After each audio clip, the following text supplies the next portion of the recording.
Yeah. Okay. Well, this was going to be just, we haven't got any plans for today. So it's going to be driven by you, but can we just look at our trek this morning? Yeah. For those of you who went on the trek this morning. What did you learn about love on the trek?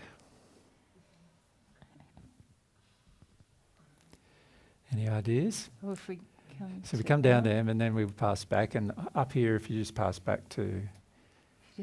Billy. Billy is up there. To look out for others and not just yourself?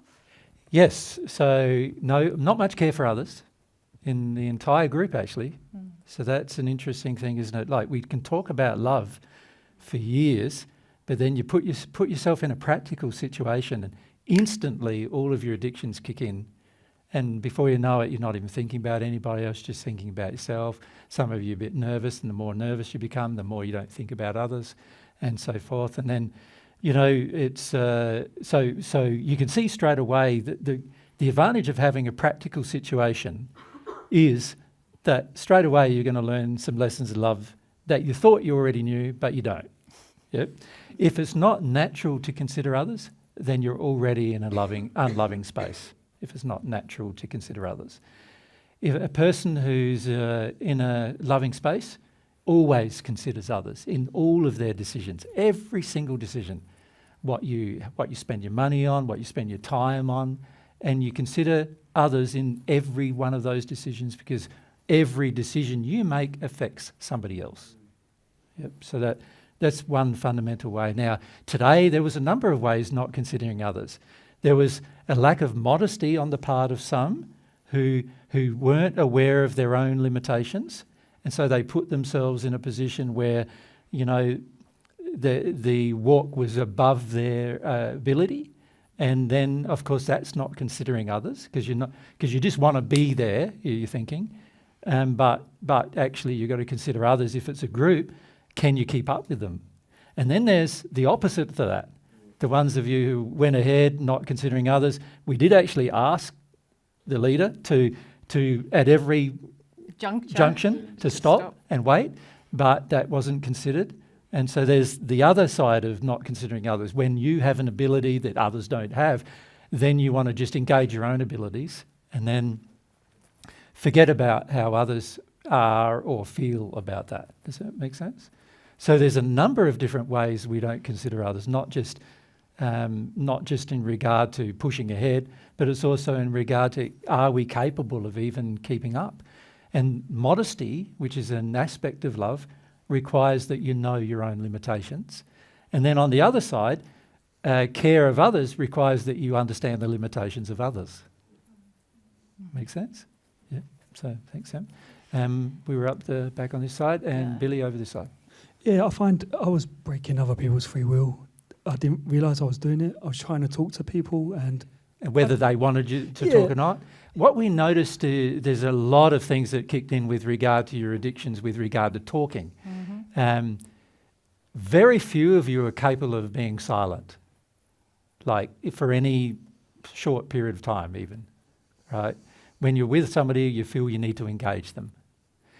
And as a result, there was also very little consideration of the environment.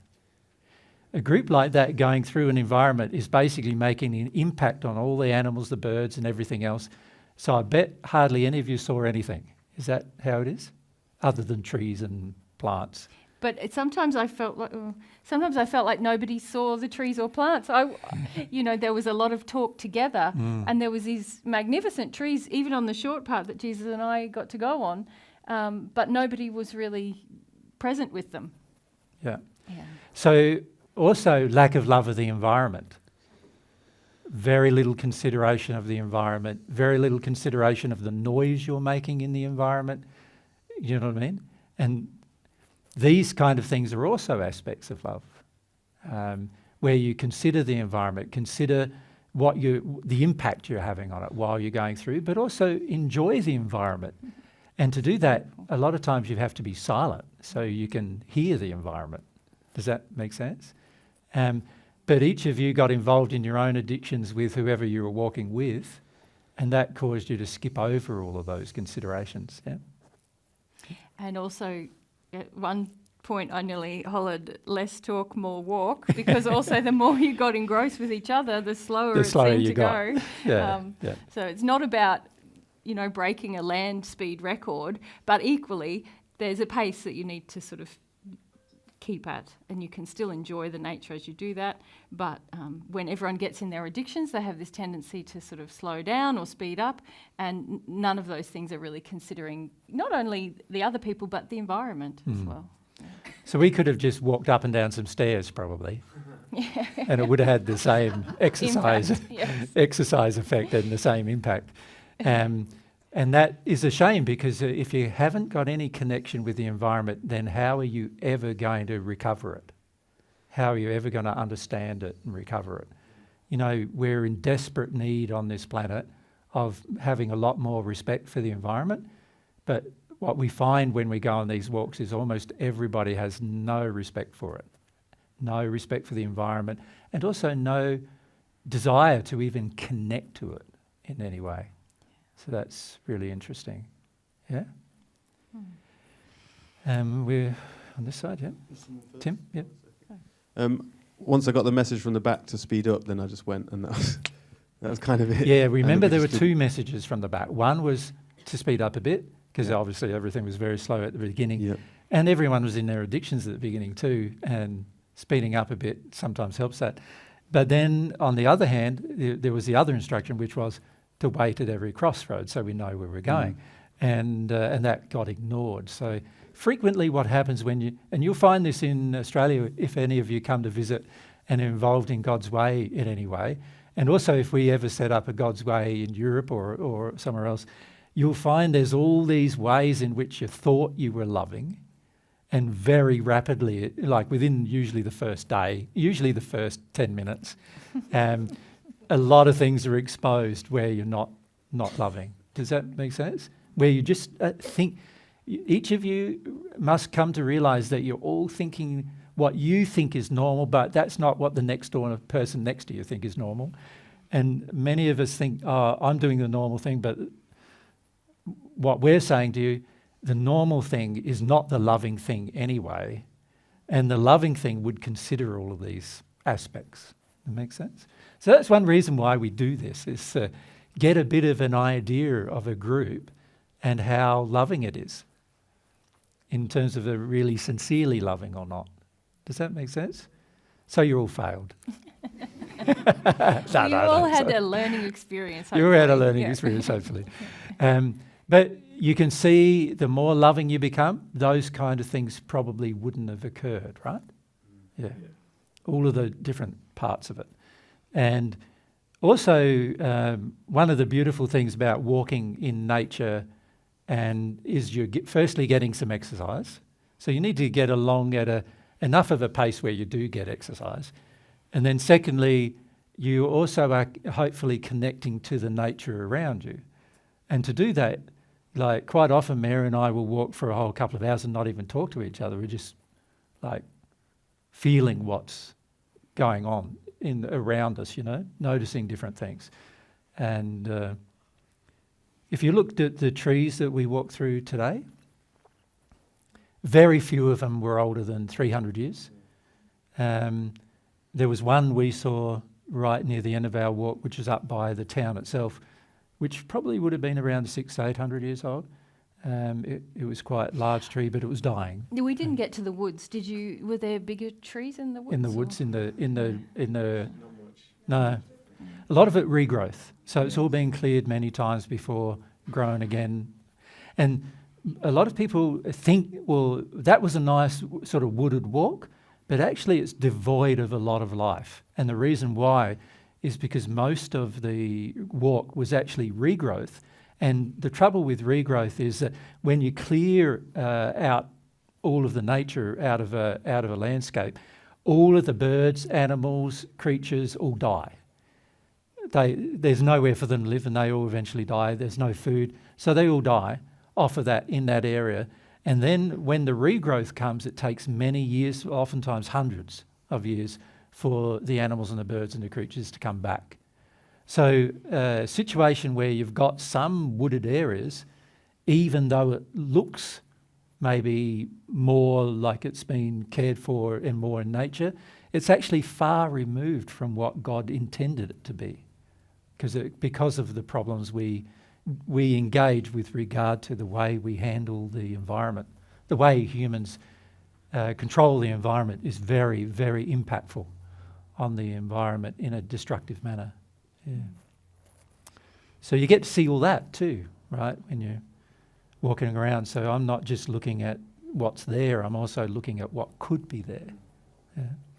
And your spirit friends like inspiring you when you're connected, not just about your own personal progression, but also about what used to be there and what's the potential that still exists that could be restored. Yep. Yeah. When a person loves, it touches every area of their life, not just their relationships, but every area of their life. So it includes your love of self, your love of others. So you could say that's your relationships, but it also includes your love of of creatures, animals, birds, all of the insect life, the natural life. You could say all of the tree, even the soil, includes all of that as well when you love. So when you're loving towards everything, you find that you get to see how everything actually is a lot more, and how destroyed it's been because of a lack of love as well. And to do that, you need contemplation time. To do that, you need silence. Yeah. Anything else you learned? If we go to Charlotte. So already yesterday I was thinking about I would like to spend time with you guys. Yeah. And so I had some feelings of jealousy or competition come up. When we go on a walk with a group of people, we're very mindful of who's with us, and we need to look after them given the fact that we organise the event. So, that's our primary focus. Our primary focus when we walk with a group is looking after the people who need looking after the most. So that means, for the most part, we're not going to get to talk to you. Right? And for the most part, we don't want to anyway. We're in nature. we want to enjoy it, you know what I mean? When we walk by ourselves, Mary and I, we walk, anywhere from 6 to 10 Ks every day. And all the time we're focused on, firstly, feeling the environment when we're walking. Sometimes we'll talk, but not a lot, not all the time. A lot of times we're silent. Yeah. And it's interesting too, isn't it, the demand you place on us, even just thinking that that's the purpose of the walk.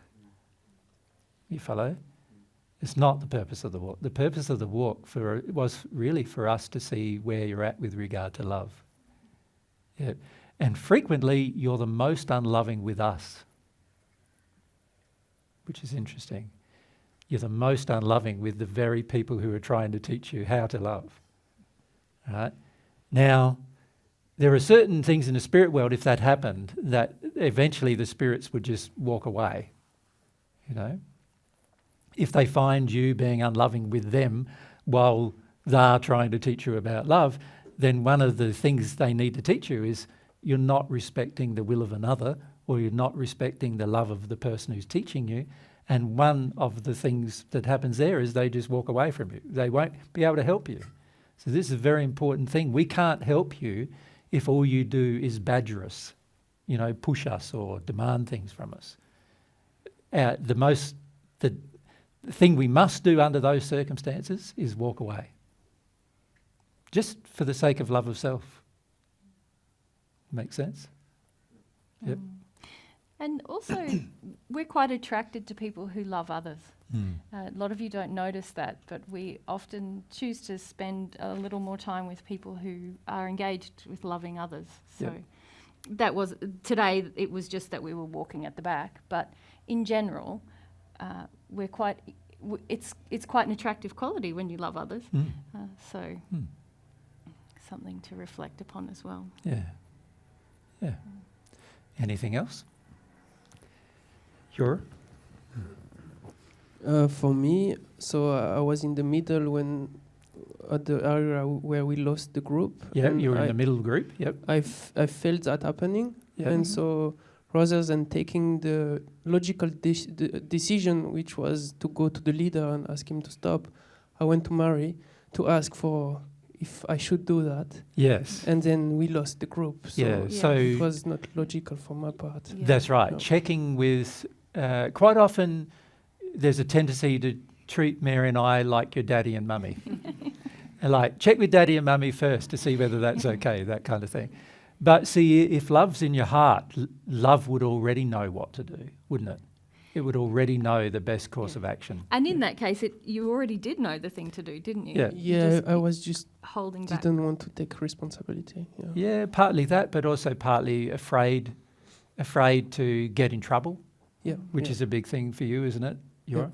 So, you know, a lot of times we're afraid to get in trouble from mummy and daddy, while at the same time trying to please mummy and daddy, while at the same time having demands on mummy and daddy, while at the same time, you know what I mean, trying to avoid the environment. Now, of course, the enjoyment of the environment obviously now becomes quite low down the list, doesn't it, with all of that? Yeah. When you have love in your heart, you know what to do. You don't have to ask somebody else what to do. Yep. And it's a good thing to experiment with for yourself in your own lives. Like rather than asking somebody else, is this loving or not? Just ask yourself all the time, is this loving or not? What do I feel? What do I feel? Is what I'm doing loving or not?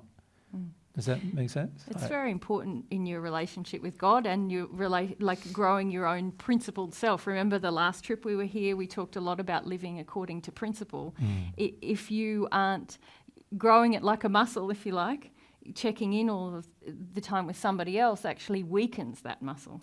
Whereas if you are asking God, checking in with yourself and taking action, you're either going to hit the mark or miss the mark, but You'll be able to at least measure the action and its Yes. consequence. Yeah. Yes. Yeah. Yep. Val?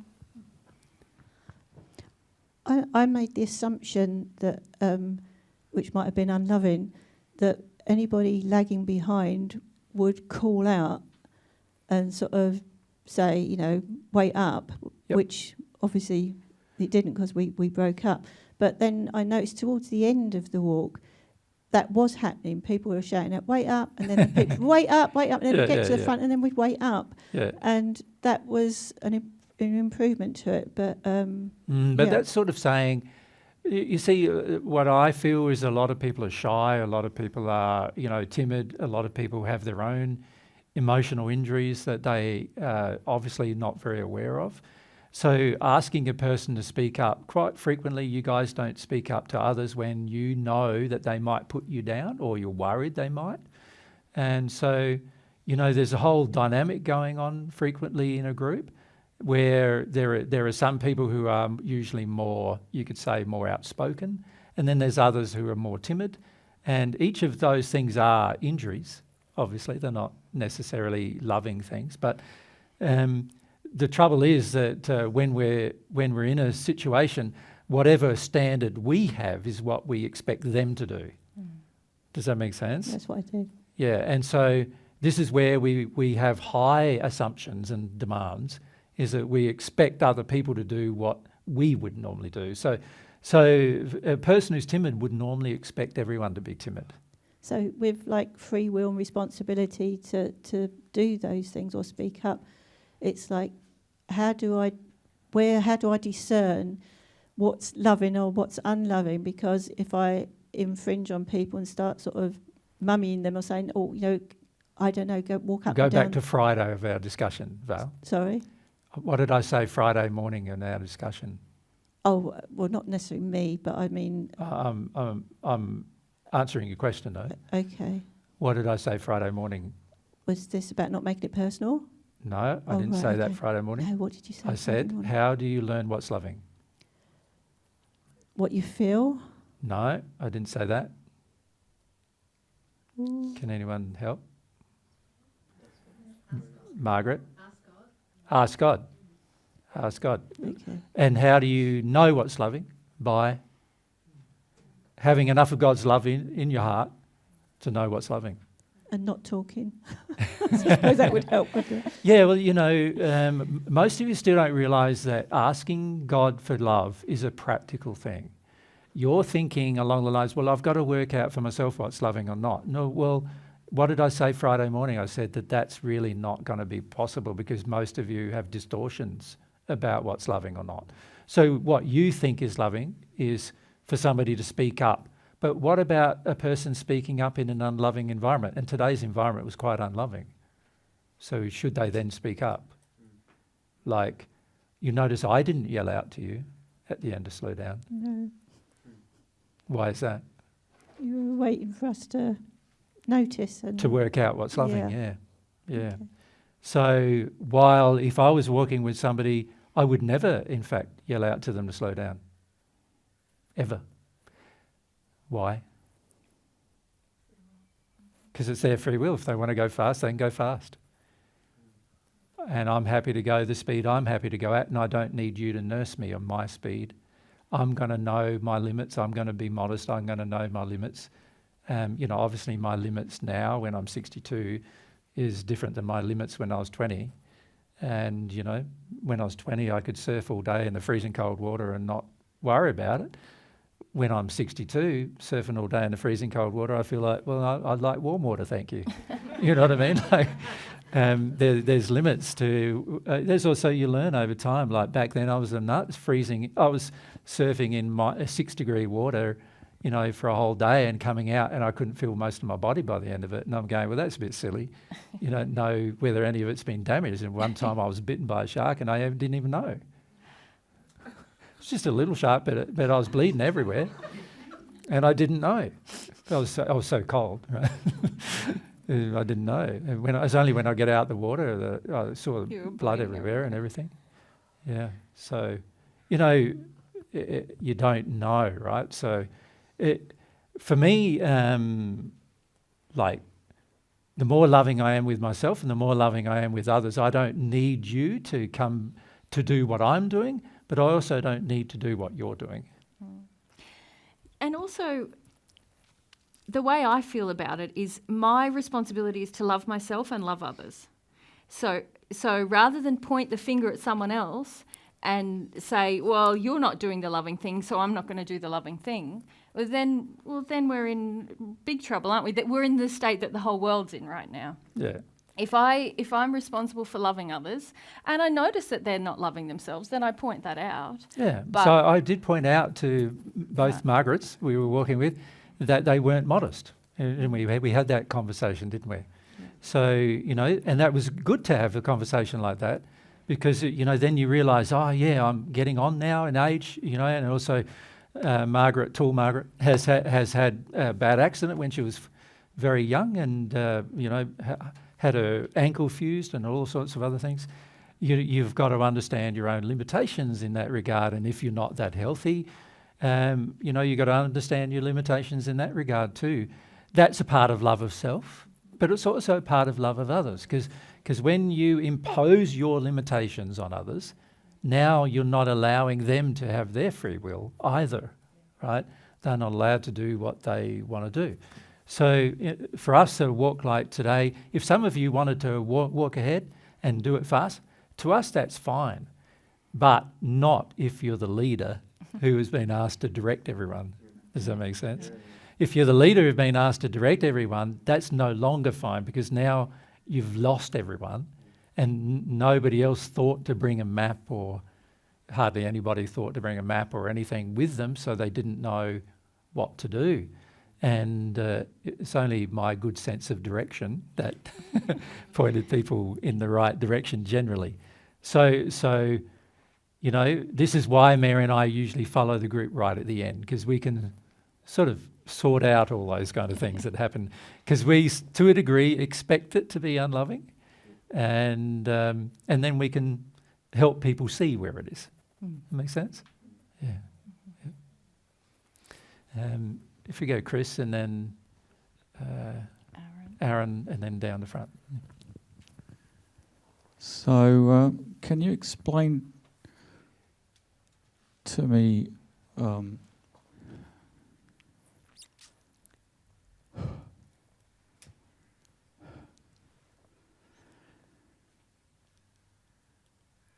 obviously I was behaving unlovingly because you prodded me to speed up.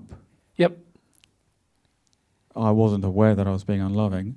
even Well, when you were in your You're addiction deep with in talking. addiction. Yes. In talking. Yes. You love talking, Chris. And you're quite often in addiction with it. Yeah.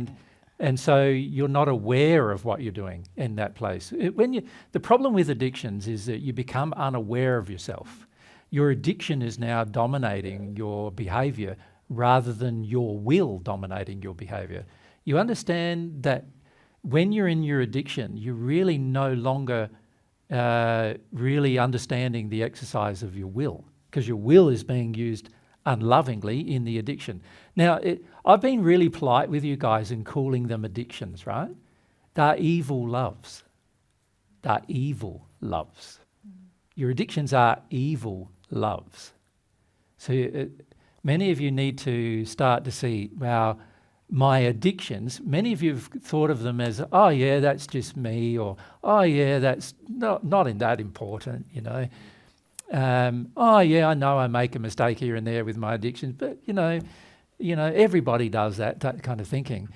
Can you see that if you remember in the group this weekend, we just called them evil loves, and the reason why I call them that is because that reminds you that every addiction is evil.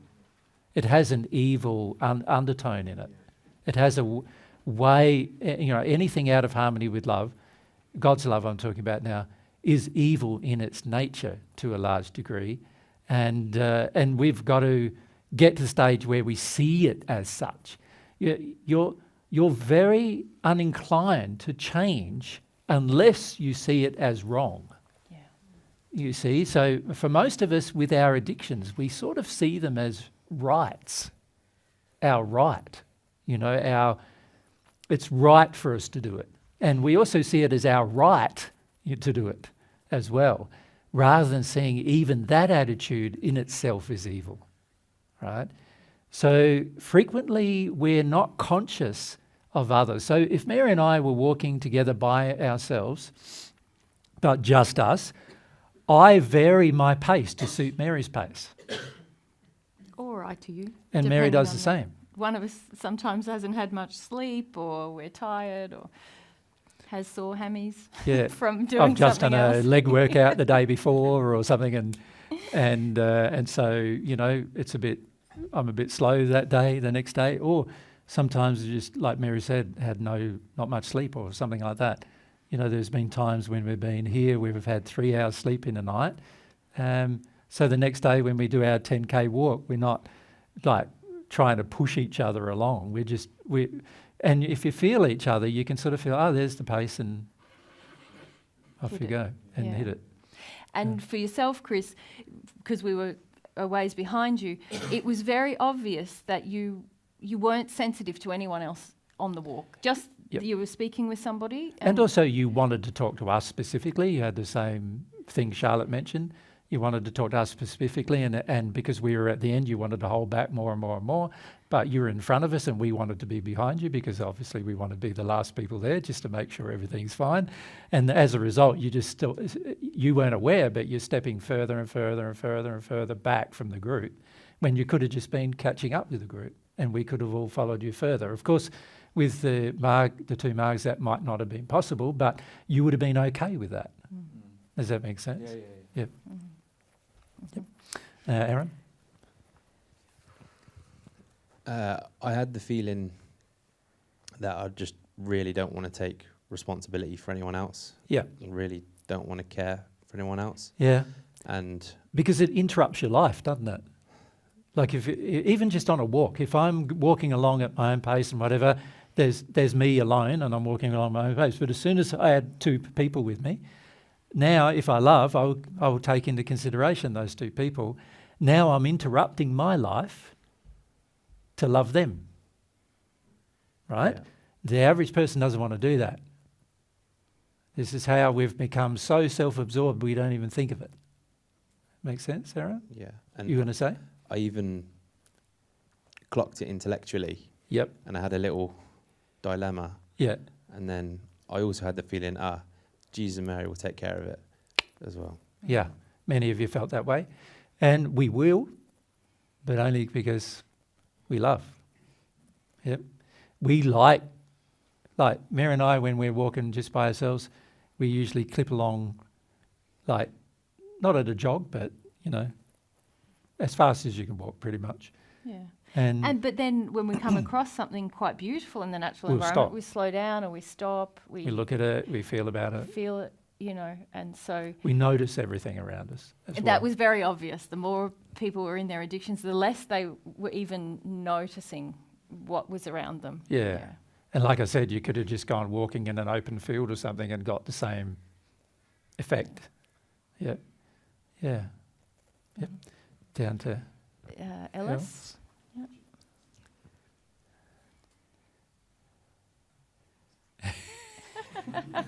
It's like a bad pass the parcel, isn't it? I noticed that I withdrew. So what happened is I was in my addiction, and then I went up a ramp, and I couldn't breathe and talk at the same time. Yeah. So then I stopped talking. Yeah. And then people tried to talk, and I said I can't talk anymore because. Yeah. And then I walked slowly, and then I was in the front of the group, and then I noticed we lost. Yeah. And then I went to Tim, and I said, weren't we supposed to stop at an intersection? I think it's called. Yeah. Every And then intersection. Tim pointed out the intersection on the map, and I thought, oh my God, we're going completely wrong because you said, well, this is here, and I think we didn't. Why didn't we stop there? And then I thought, oh, it's going all wrong. Yeah. And then I got worried. Yeah.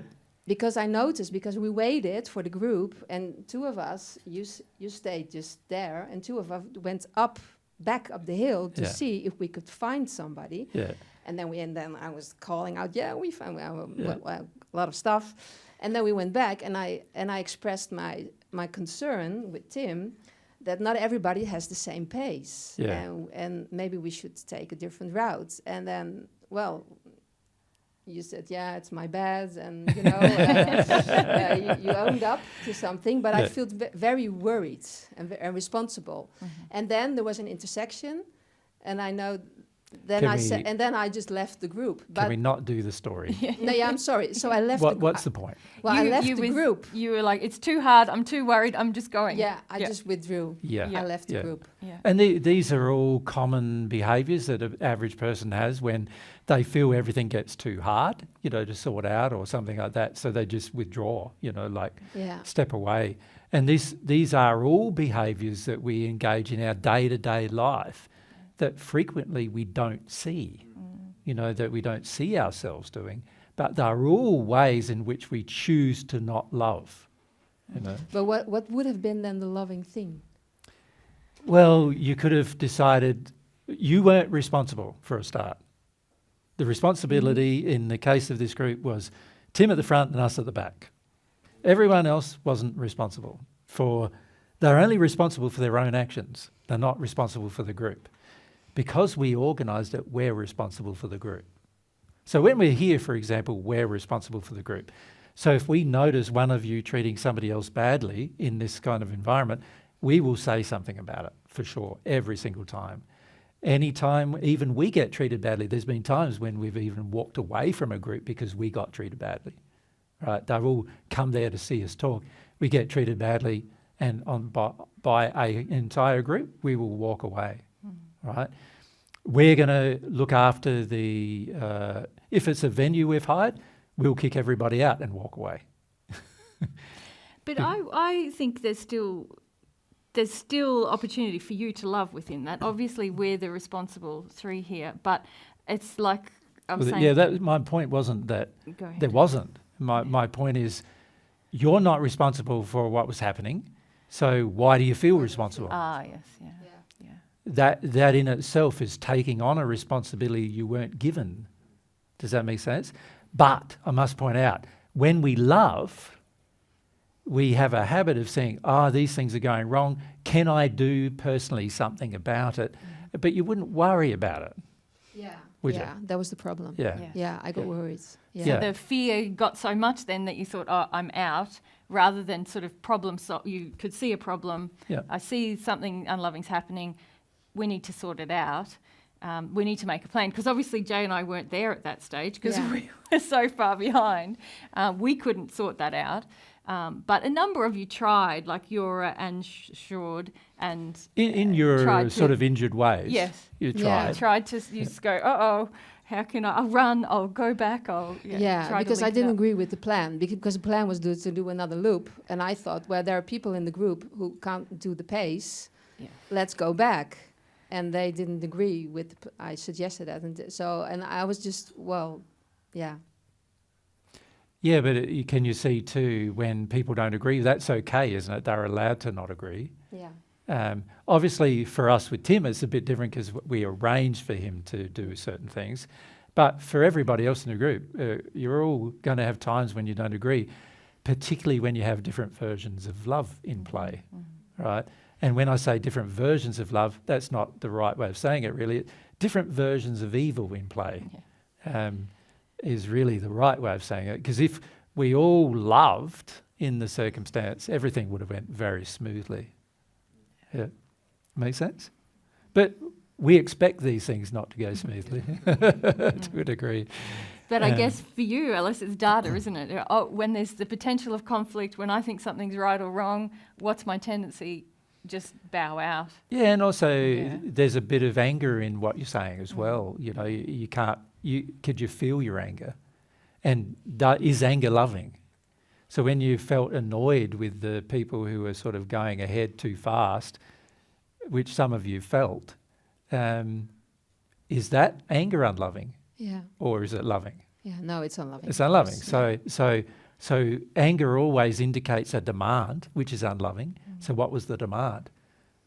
So the key is to look at yourself and go, okay, what is my demand here? If I'm upset about this, so I wasn't upset with Tim.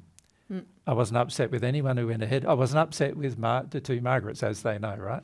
We had a good conversation about modesty and other things like that, but I wasn't upset with them, you know. And in fact, I didn't take full responsibility for them, so I said, I think you need to go this way. It's going to be too hard the other way, and they did for a while, and we looped around and caught up with them on the opposite end of it, with Shord's help, you know.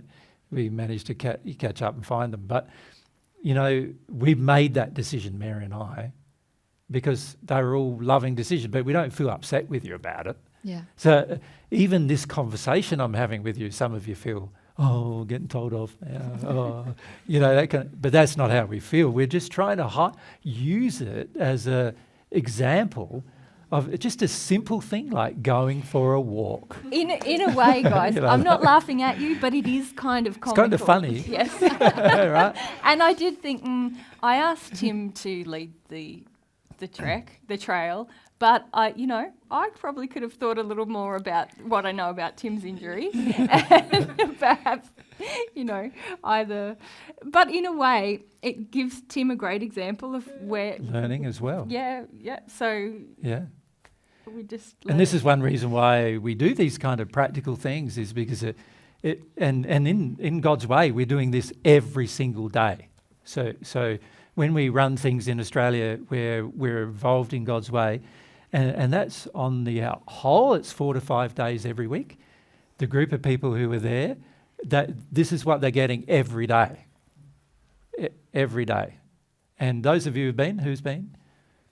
A number? Yeah.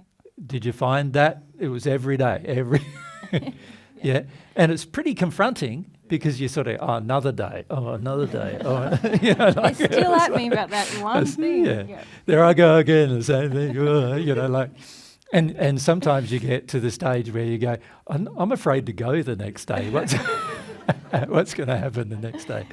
But this is all how, in practical example, this is all how you can quickly learn where you're at. That makes sense?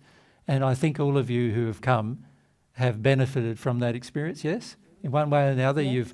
you've all realised, wow, I didn't realise that, and I didn't realise this, and you have a tendency then to realise it quickly, even though you may not agree, because frequently people don't agree until much later. A lot of times when they're there, they feel very confronted all day, every day, and frequently it's not all day, every day, because you get sent home.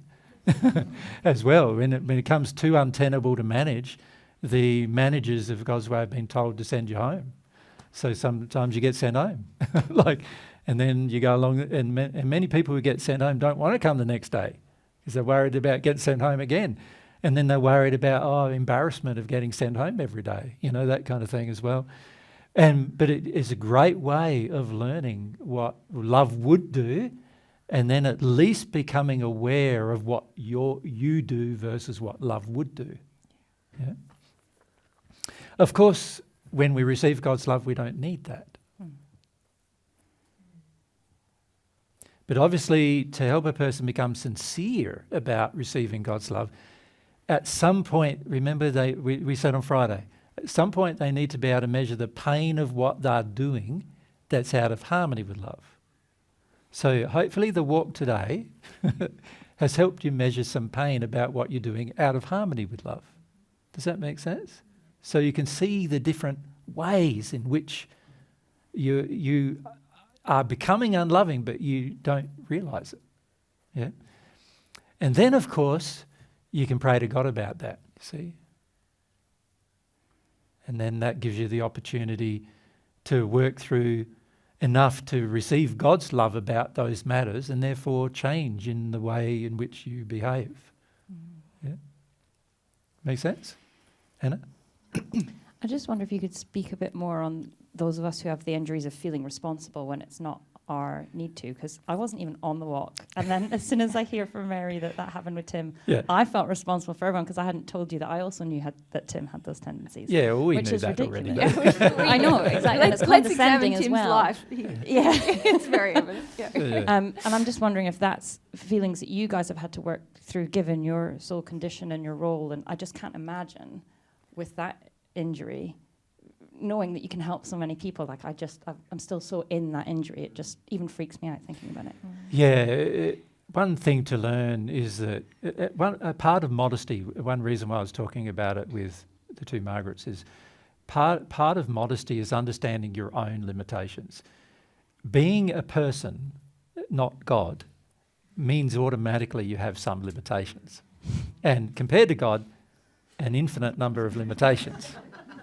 And this is why I think it's quite funny that people think, Jesus, he should have less limitations. Because fundamentally, I'm still human. I'm not a God, right? So therefore, I have limitations, right? The key is to become aware of your own limitations. Now, obviously, as you grow in love, your limitations become less. That is true. You become less limited. So you'll find as you grow in love, you'll learn faster, you'll be able to make decisions quicker, you'll be able to determine what's loving instantly rather than, having to think about it. You'll be able to, your soul works faster than your mind as well. So there are decisions you'll make that you'll be able to make which would have taken you months to make before, which will take you minutes or seconds to make now. So you find a lot of changes happen as a result of that, but you're still a human. You're a human with a part of the divine in you, right? God's love in you. So you've got to be aware at any point that you're human. So for me, let's say, one of God's the responsibilities that I've been given by God is to care for this earth. That means caring for the earth itself and everybody on it, right? That's one of our responsibilities. That's a part of becoming a teacher, is to learn how to care, right? But I understand that I'm limited in that regard in terms of how I can physically do that. Because while I'm here on earth, I've got more limitations than I've ever had, in the spirit world, far more limitations. I'm in a physical location for a start. That automatically places a limit on what I can do. I need to eat and I need to sleep and I need to care for myself. That places additional limits on what I need to do. So very important to understand that each of us do have limits, and the issue you can face when you feel that you're given a responsibility is that you then work yourself to death trying to do that responsibility. well, obviously that would be unloving to yourself, and also to some degree indicates a lack of trust that God's got all of his children in hand. So the way I sort of see it is God's got all of you in hand. While I'm with you, I'm going to spend some of my time with you to try to help you understand how God loves you and understand how to connect to God so you can experience that love. But I'm not responsible for your life in any way. I'm not responsible for what you do with what I teach. I'm not responsible for any of the actions you take. I'm not responsible for making you a more loving person. And I'm not even responsible to listen to you. I don't even have to listen to you, actually. Yeah. But I think that have you always felt that chill about it, or did you have to go through a freak out? In this life, I've had to go through some stuff about it, yeah. I can talk to that a little bit. Yeah. But your relationship with God, just before I do that, your relationship with God helps you understand what true responsibility is about. You know, because a lot of us feel responsibility as duty, something we're guilt-ridden about if we don't fulfill it. Whereas true responsibility from God, as God kind of delegates responsibility, is about a privilege and an ability to give a gift, pay it forward if you like. So that's God's sense of responsibility. But what I've noticed in myself, because I certainly have injuries around responsibility, and I know you have as well, is that it's usually coming from something, some childhood experience, some past experience, where you've been made to feel responsible for, and it's very interesting for you to examine what exactly you've been made to feel responsible for. Because a lot of men, for example, in the past were made to feel responsible for the provision of wealth and assets, for example, and not much else. They don't feel responsible for much else.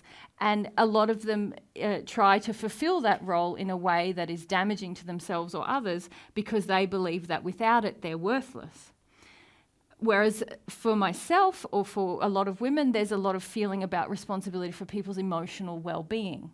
And there's a lot of feelings of guilt or shame, or that you're sinning if people around you don't feel well or good. Or if you haven't nursed them. If you don't nurse them out of their pain and suffering without giving any consideration to the cause of that pain and suffering, and if that person has caused it themselves, a lot of women feel, oh, if they feel it, I must have caused it.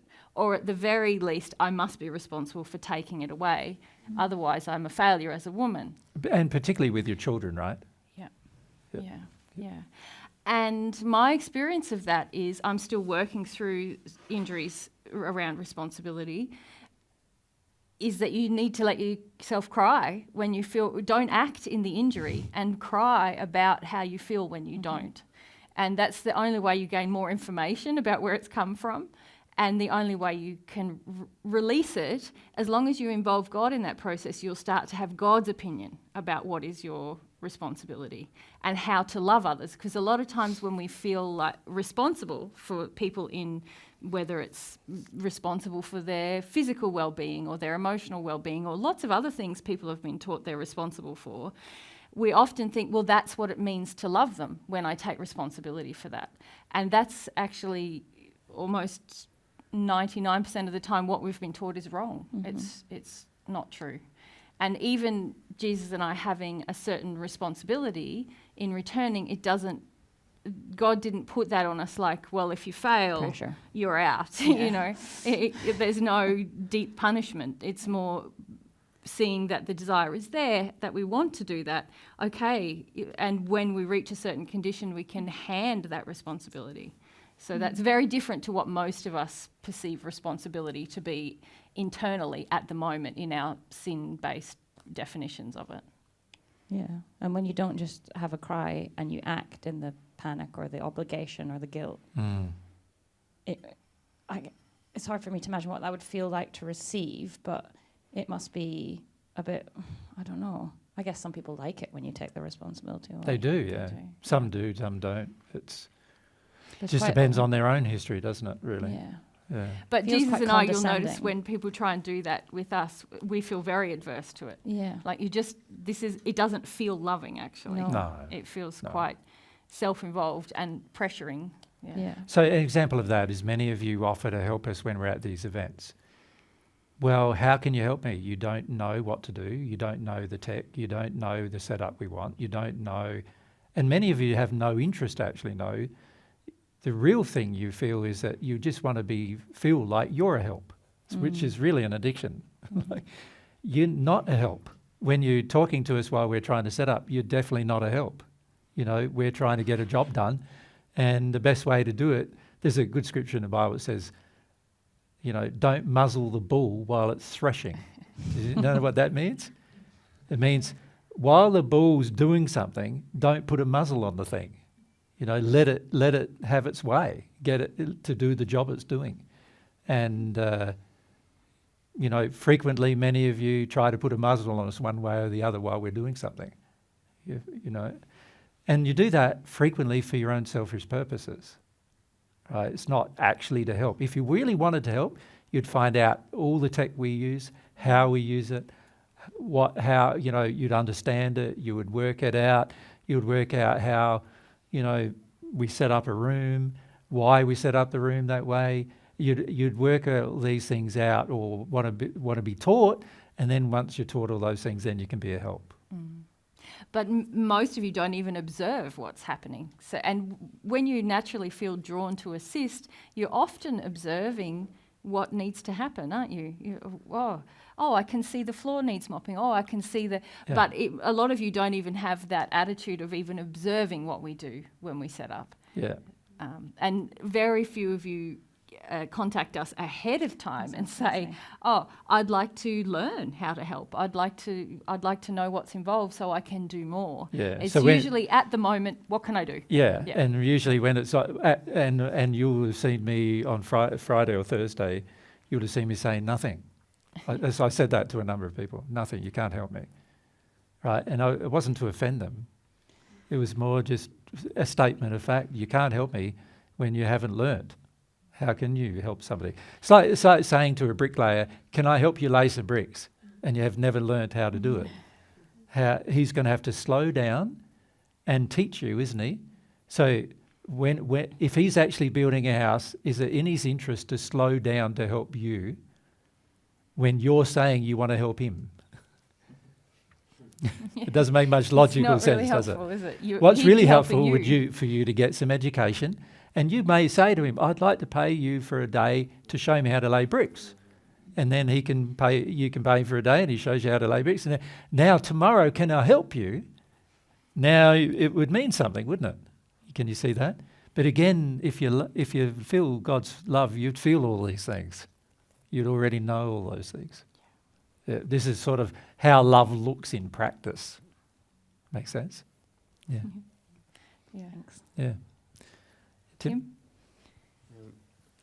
So I was a bit overwhelmed, 40 people, trying to lead 40 people. It is. It's a lot. It's hard. And when I get overwhelmed, I have a tendency disconnect my heart and even disconnect my head and then just push through. Yes. That's kind of where we're at. Like, we're just going. Eventually we realised there was a gap and then we stopped. Yeah. So yes, you're dead right, mate. It's a lot different having a responsibility for people than it is just being responsible for yourself. It's a big difference. You've got some lessons about that coming up? Yeah, you got a few coming up with a baby on the way, right? That's a big change in a person's life, because up until that point, generally you're just responsible for yourself, right? And while I say that, the reality is, when I had 2 children, I found it a breeze. It was so easy because I was already in the mode of feeling people and feeling what they need and all these kind of things. So having a couple of kids, I was 21 when I had my first and 23 when I had my second in this life.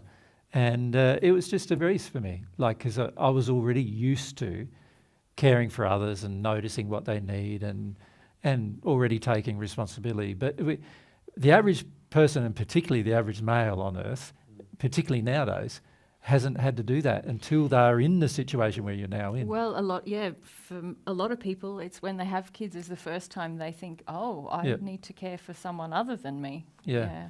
And what we do find is a lot of people who attend Divine Truth seminars are single. So therefore, they've never had these experiences where they've even had to care for one other person other than themselves, right? And so there's a lot to learn about love in that place. And the key is to be aware that there is a lot to learn. You know, the more humble you are, the more you can go, oh yeah, I know, I haven't done this in life and I haven't done that in life. So I haven't had any experience in any of these things yet, you know.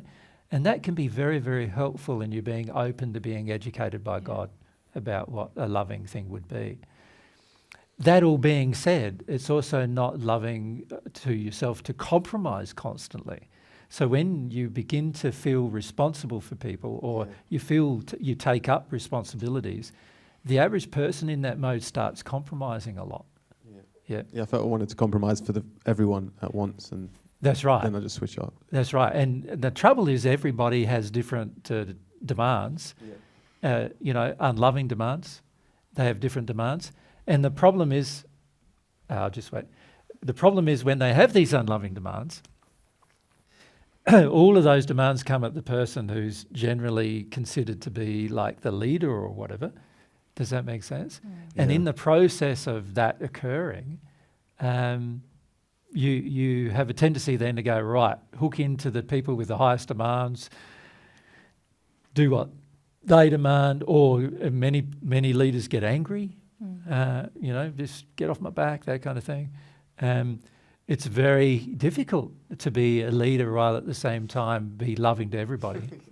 And you really, you know, this is why the leaders in the spirit world are all ones that have more of God's love generally, particularly above the sixth sphere. They've all got more of God's love.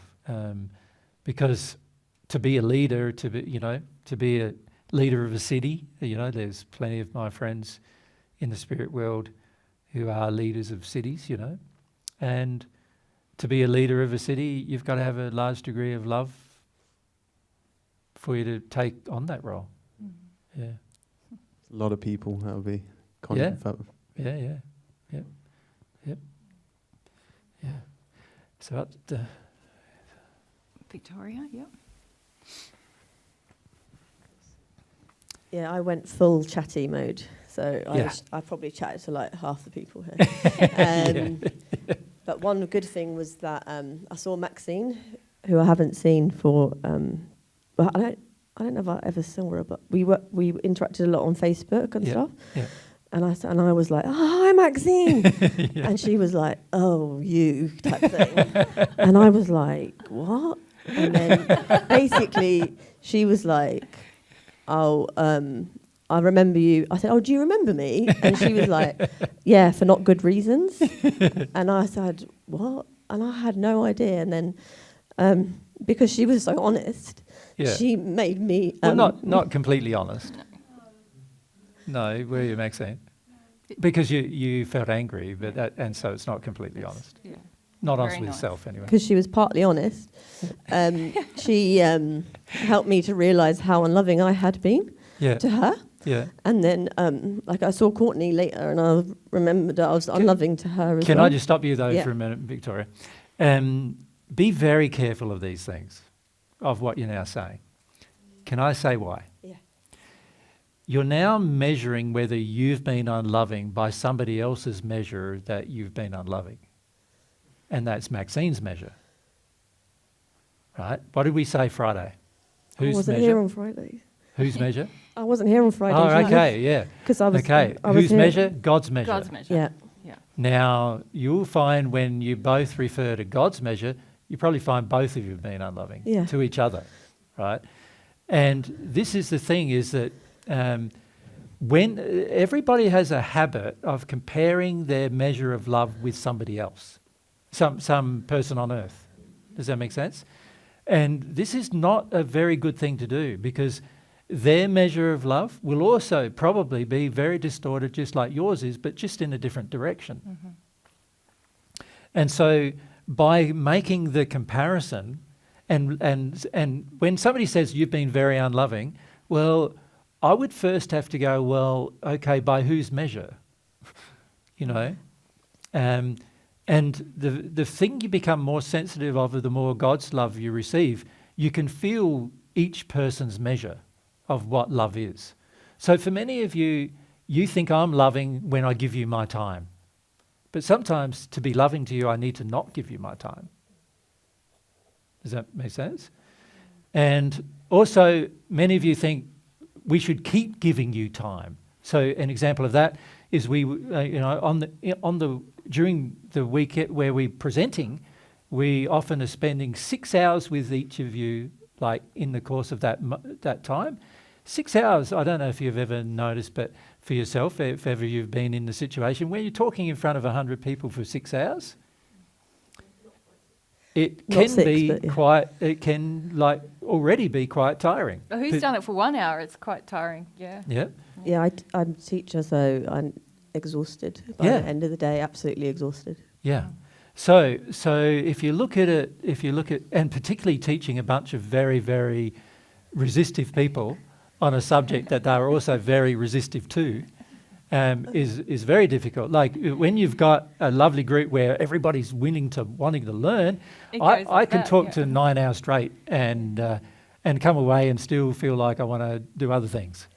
You know? Yeah. But when you're with a group that's really resistive, some of them angry, some of them this, some of them shut down, it gets a lot more difficult, right? Now, even after we've done that, frequently many of you come up to us afterwards and want to have a chat, which is indicative of the love that you think we should display to you, right? Without you considering whether you're loving to us, you know?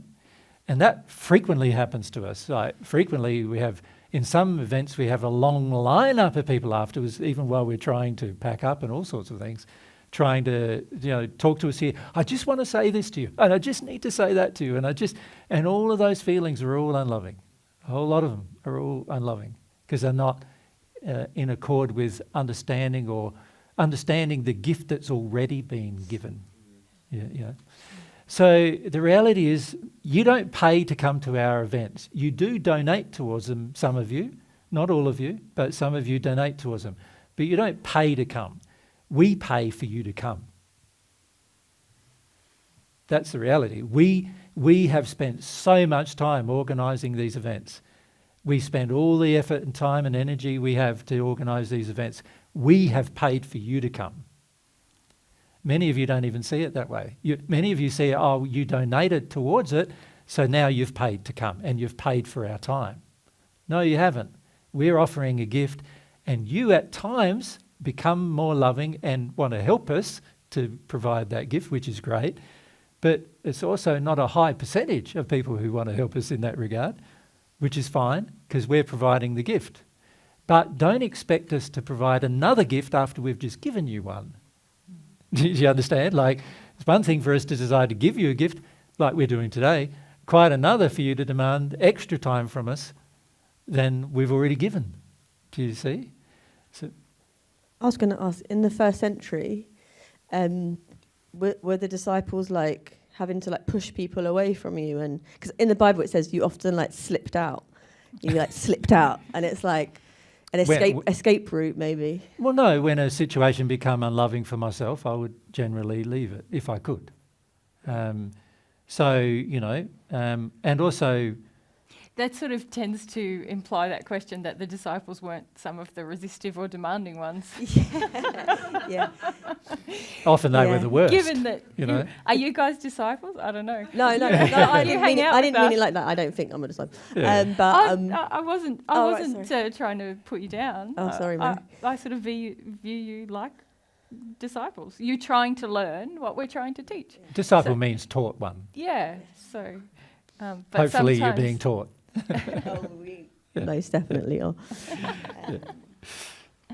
So, but obviously the person who's teaching you has their own feelings and their own emotions and their own time and their own energy and their own life even. Like Mary and I, just to give an example, this might be a bit embarrassing for Mary, but... Let's see. Mary and I generally have sex every day of the week, if not more than that. Often twice a day a week, every day of the week. When we come on these trips, we've hardly got the energy to do it. like interferes with our sex it interferes life. with our sex life greatly. That's one of the difficulties we face, is how much interference of there is on our own life in order to provide the gift. Does that make sense? Yeah, I've got the same problem with my wife. We're both teachers and exhausted, and we come home and she's like, "Don't even talk to me."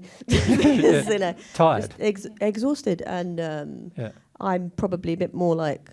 Yeah. Oh, Now the personal story without. Yeah. Sorry. Yeah. So. But can we just go back to the very first point, which I'm is making a point. Measuring, yes. Which I haven't made yet, but go on. That's all right, you go. Do you remember your route back to the point? No, the point's quite clear. Mary and I frequently need to make a decision. Well, what are we going to give to you, and what are we going to forego for ourselves in giving that thing to you? Yeah. Does that make sense? And that is a feeling about, if I love somebody and I love the thing enough, and I have enough desire for you, there are sometimes things I forgo that I really love, including spending time with Mary. I really love spending time with Mary. And, this week, just this 1 week, Thursday I didn't get to spend much time with Mary. Friday I didn't get to spend much time with Mary. Saturday I didn't get to spend much time with Mary. Sunday I didn't get to spend much time with Mary. Monday we were catching up on sleep mostly, or trying to, and didn't catch up on much. Yesterday we did. Yesterday I got to spend some time with Mary, but today I'm not getting to spend some time with Mary. I'm much. here. She's here, but we're doing what we love. We're doing what we love, but I'm not, like, when I'm spending time with Mary, I'm with Mary. Like, not with you. I'm with Mary, you know what I mean? I enjoy her company and her time and her energy, and we enjoy doing things together as a result.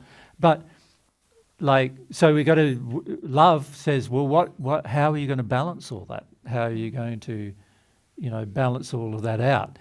Now, if I felt highly responsible for you, then I would also then probably sacrifice more of my time, right, to my own detriment.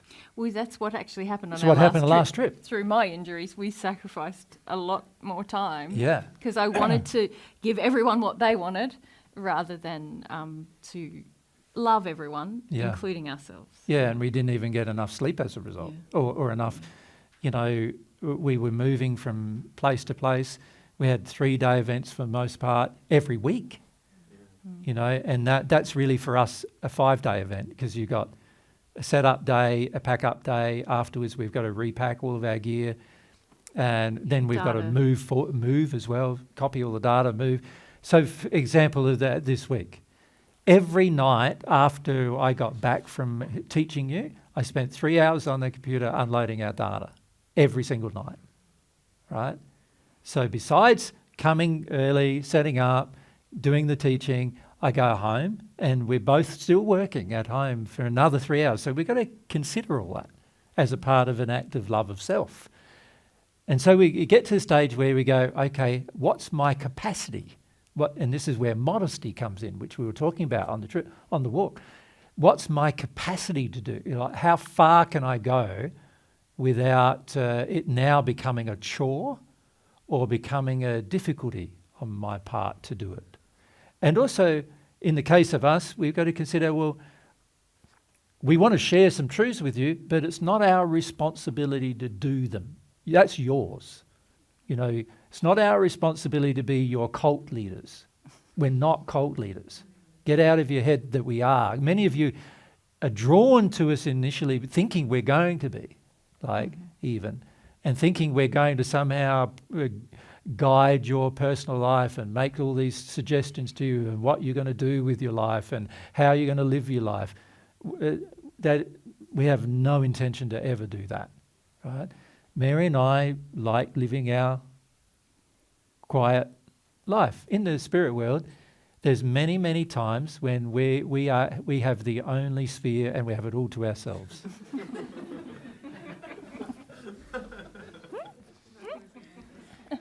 And then we decide, I've got some energy, let's go and see our brothers and sisters, Yep. Do you have many spirit bodies at that level? Yeah. That you can just go, you can do, be doing but loads of stuff? Your soul has a limited amount of energy still. Your soul provides energy to all of those bodies, and your soul has a limited amount of energy still. So the real you has a limited amount of energy. You're not God, and you never will be. You have a limited amount of energy. Your energy does increase dependent upon your condition, but you're still limited, and you've got to understand your limits, you know. And a part of what we're finding ourselves here on earth in this body, because this is not our soul, it's just our body. This body has limits of what it can do, you know. We're going to keep getting older until such a time as we make a certain transition, which is a transition to our soul. And until that occurs, we're going to keep getting older. We'll keep getting having the limitations of old age. Oh, I thought when you was at one with God, you would stop aging. Is that not true? Well, our soul is. Yeah, we will. Yes, but obviously we're not yet back in connection with our soul. Yeah. So when you're, and we're in a you're different not talking position. about the soul union, because there's Victoria, you need to listen more than you talk. Yeah. And this is probably one thing that annoyed you with Maxine, right? I didn't feel annoyed at her. Oh, do you mean at that the time? Maxine got annoyed with you? Yeah, I was talking to Maxine. Yeah. You don't listen very much. Yeah, many of you don't actually. I'm starting to lose my hearing. So you're doing it again. So yeah, what we try to do. You feel embarrassed now. Yeah, I didn't say all that to shut you up. I'm just saying that you know, many times, many of you ask us a question. We try to give you a complete answer, and you don't even give us the time to do that. Does that make sense? And for many reasons, you do that. Sometimes it's because you want to prove what you know, right? Which is partially your problem, Victoria. But also sometimes it's you're nervous, or you feel that I'm not saying. Many of you have this feeling that I'm not getting your point, but actually, you don't understand at this point that most of the time I'm way beyond your point, right? You know, and not only am I way beyond it, but I'm also at a stage where I know exactly what you need to do to break down the problem. And often you don't know what to do to break down the problem. And quite often what you think you need to do to break down the problem is not what you need to do to break down the problem. And unless you can listen, you won't know all of those things. Yeah. Yep. And I know it's difficult talking to me. Most people find it difficult talking to me under many circumstances. Perhaps you guys would know better why you find it difficult than I do. Well, maybe not, but but many of you find, even now, many of you find me opinionated. Isn't that not true? No? Yes, it's true.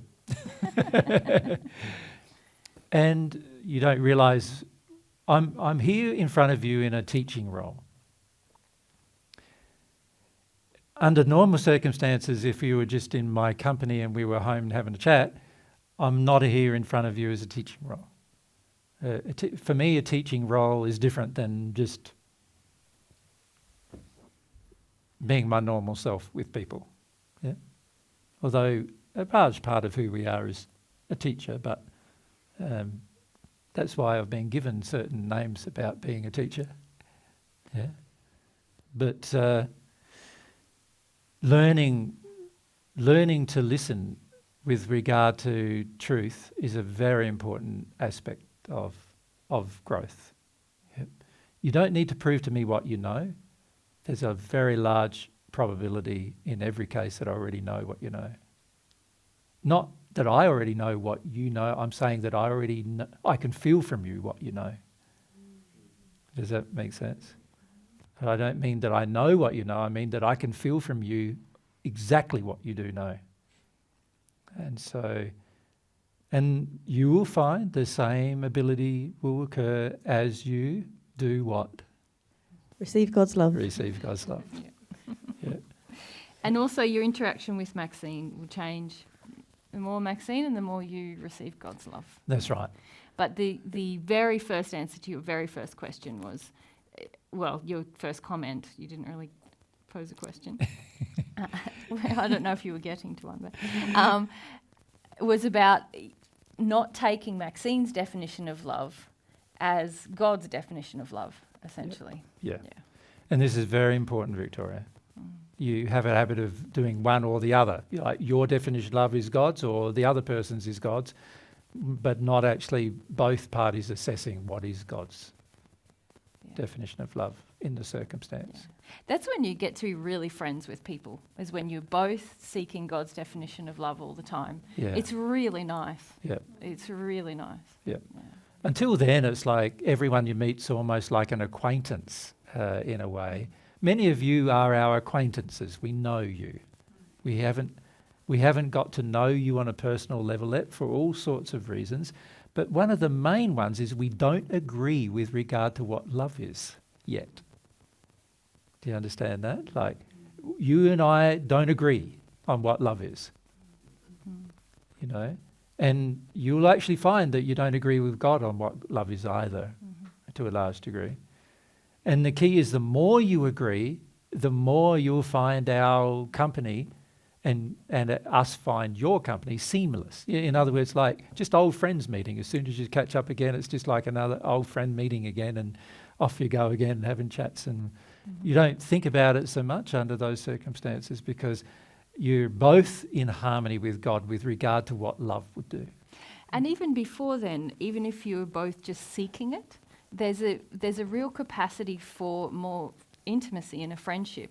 I don't mean sexual intimacy. I mean, you know, you're not trying to get your addiction or get agreement from the other party. You're getting to know that person, and that because you're both seeking God's opinion on things, you're getting to know yourself through the interaction as well of where you're sinning, where your personality is. So it's a very nice process. So while it is good to listen to other people and how they respond to you, because that's a, you know, you can see, oh, that person's very uncomfortable with me, or that person doesn't like me very much, or whatever. It's also really important that you're able to hear from God what God feels about your behaviour. Because if somebody doesn't like you, but you're in alignment with God on the issue, then can you see that would be their problem, right? But if somebody doesn't like you, but you're not in alignment with God on the issue, and they are more in alignment than you are, although I would suggest the fact that they don't like you is already a problem, you know, then you might need to reconsider. We come to Philippa and maybe to Edna. Nelly.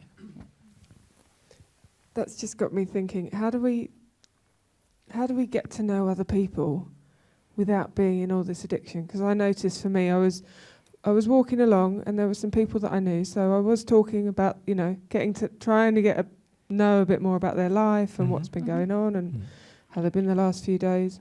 And then in a period where I felt like, oh, maybe I just want to walk on my own for a bit. But then thinking, oh, well, I don't want to isolate myself and walk on my own and do the quiet thing.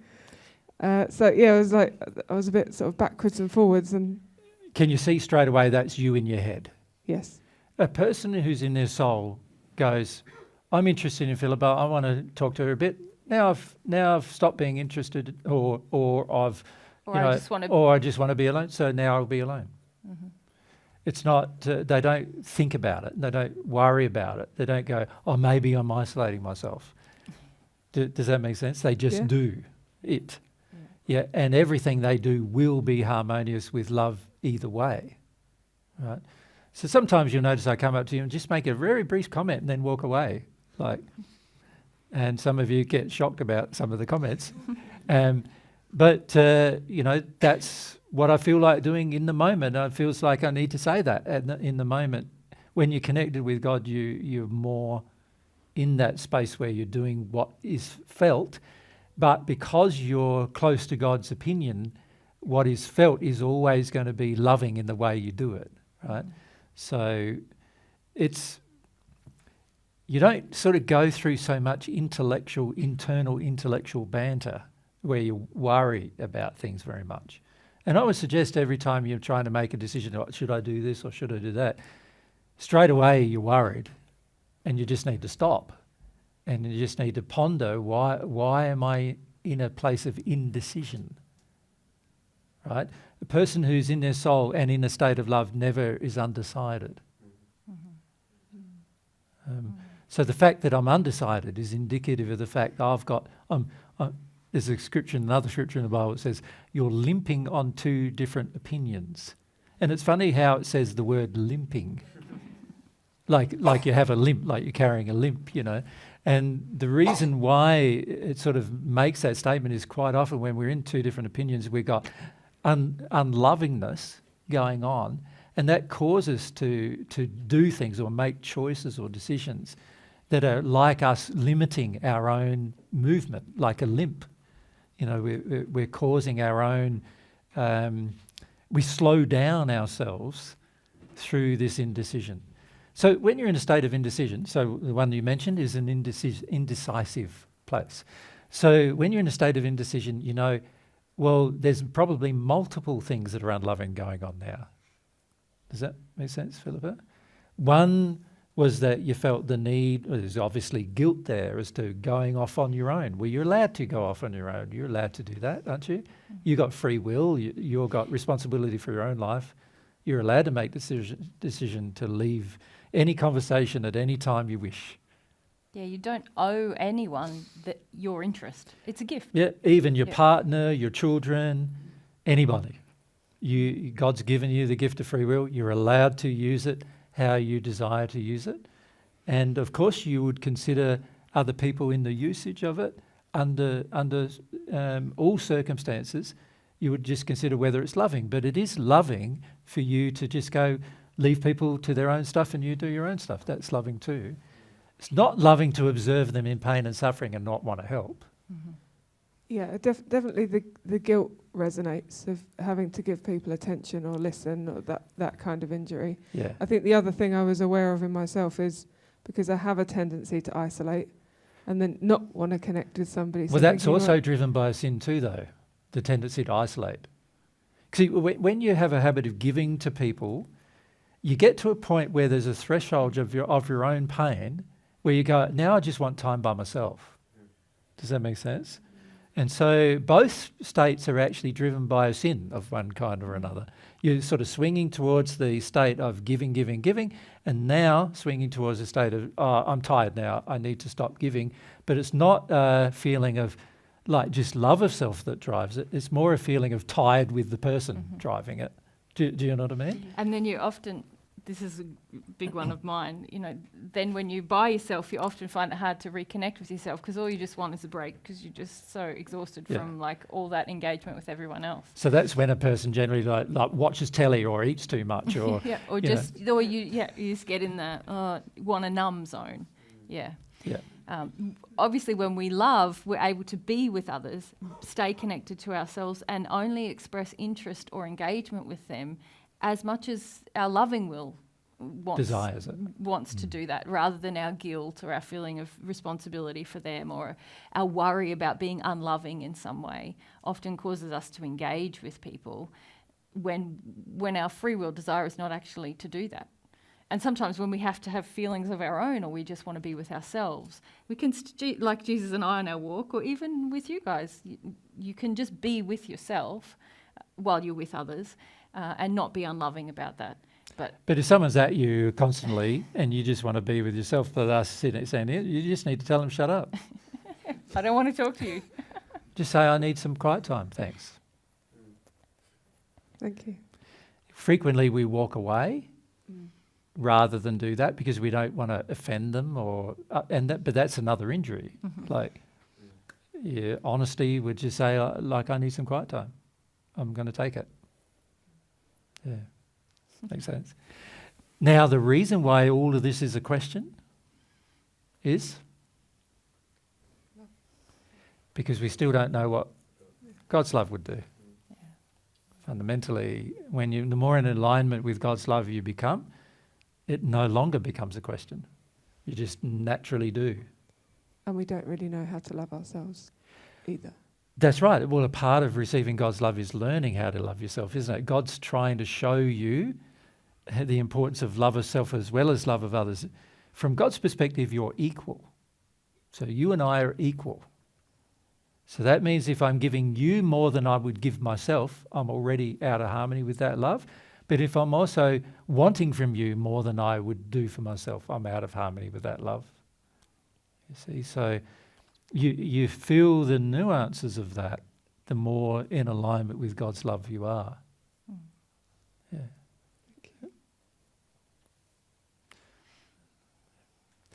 There was some. Ednelli. Yeah.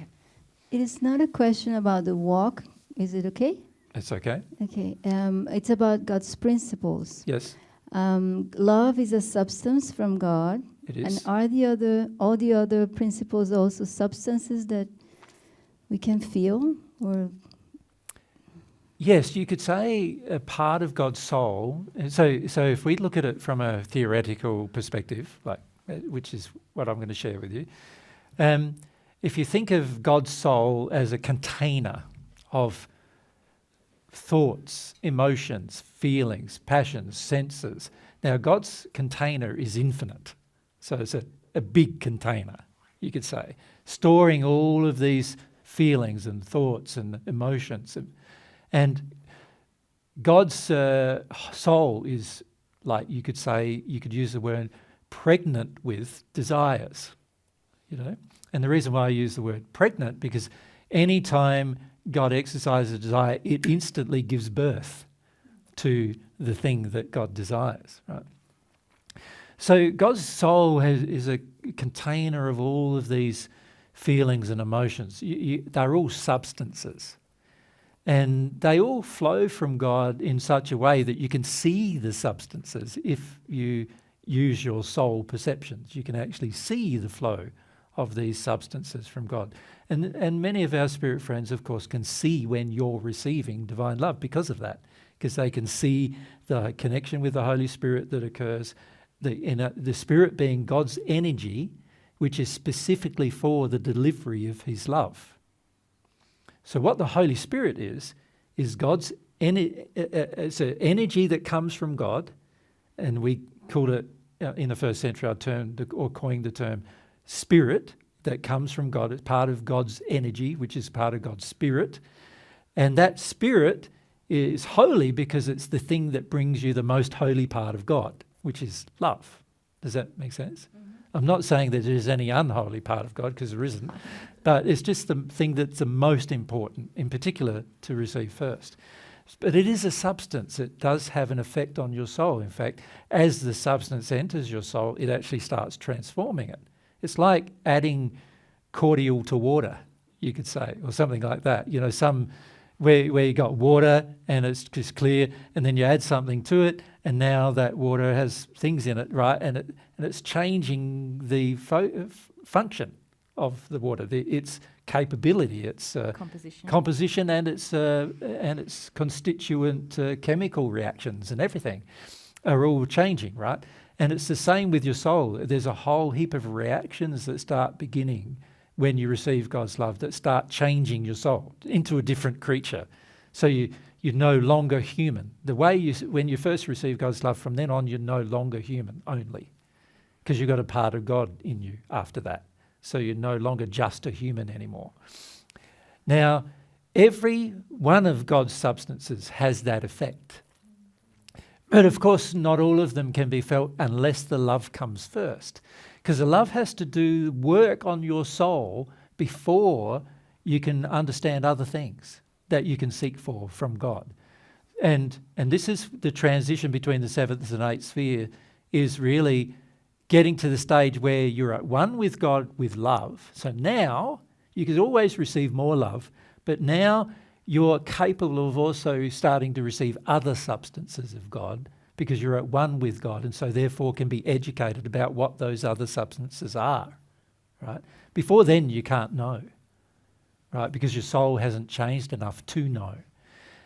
In the eighth sphere, you don't understand things so much with your mind anymore. Your mind is just a tool. So at the moment, most of you are listening to divine truth and you're trying to understand it with your mind. And that's because, intellectually on earth, we're by the time we're usually a few years of age, 2 or 3 years of age, we've been educated that the way you educate yourself is via your mind. Now, God doesn't agree with that. That's just that's just a human idea of education.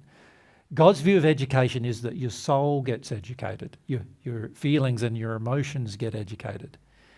And for you to get enough education in your soul to begin to receive other substances from God, you need to firstly have received God's love, and that love needs to transform your soul into a new creature enough that other substances from God can be received.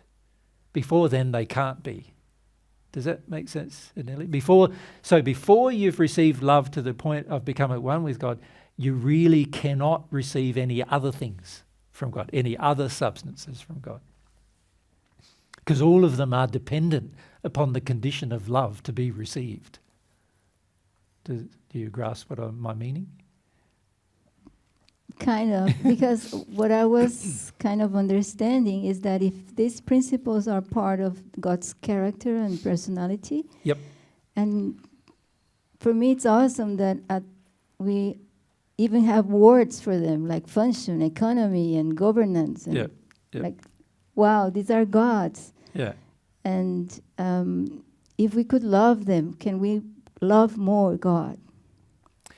Yeah, obviously the more of God's love we receive, the more capability we have to understand what we're loving, if you follow my meaning.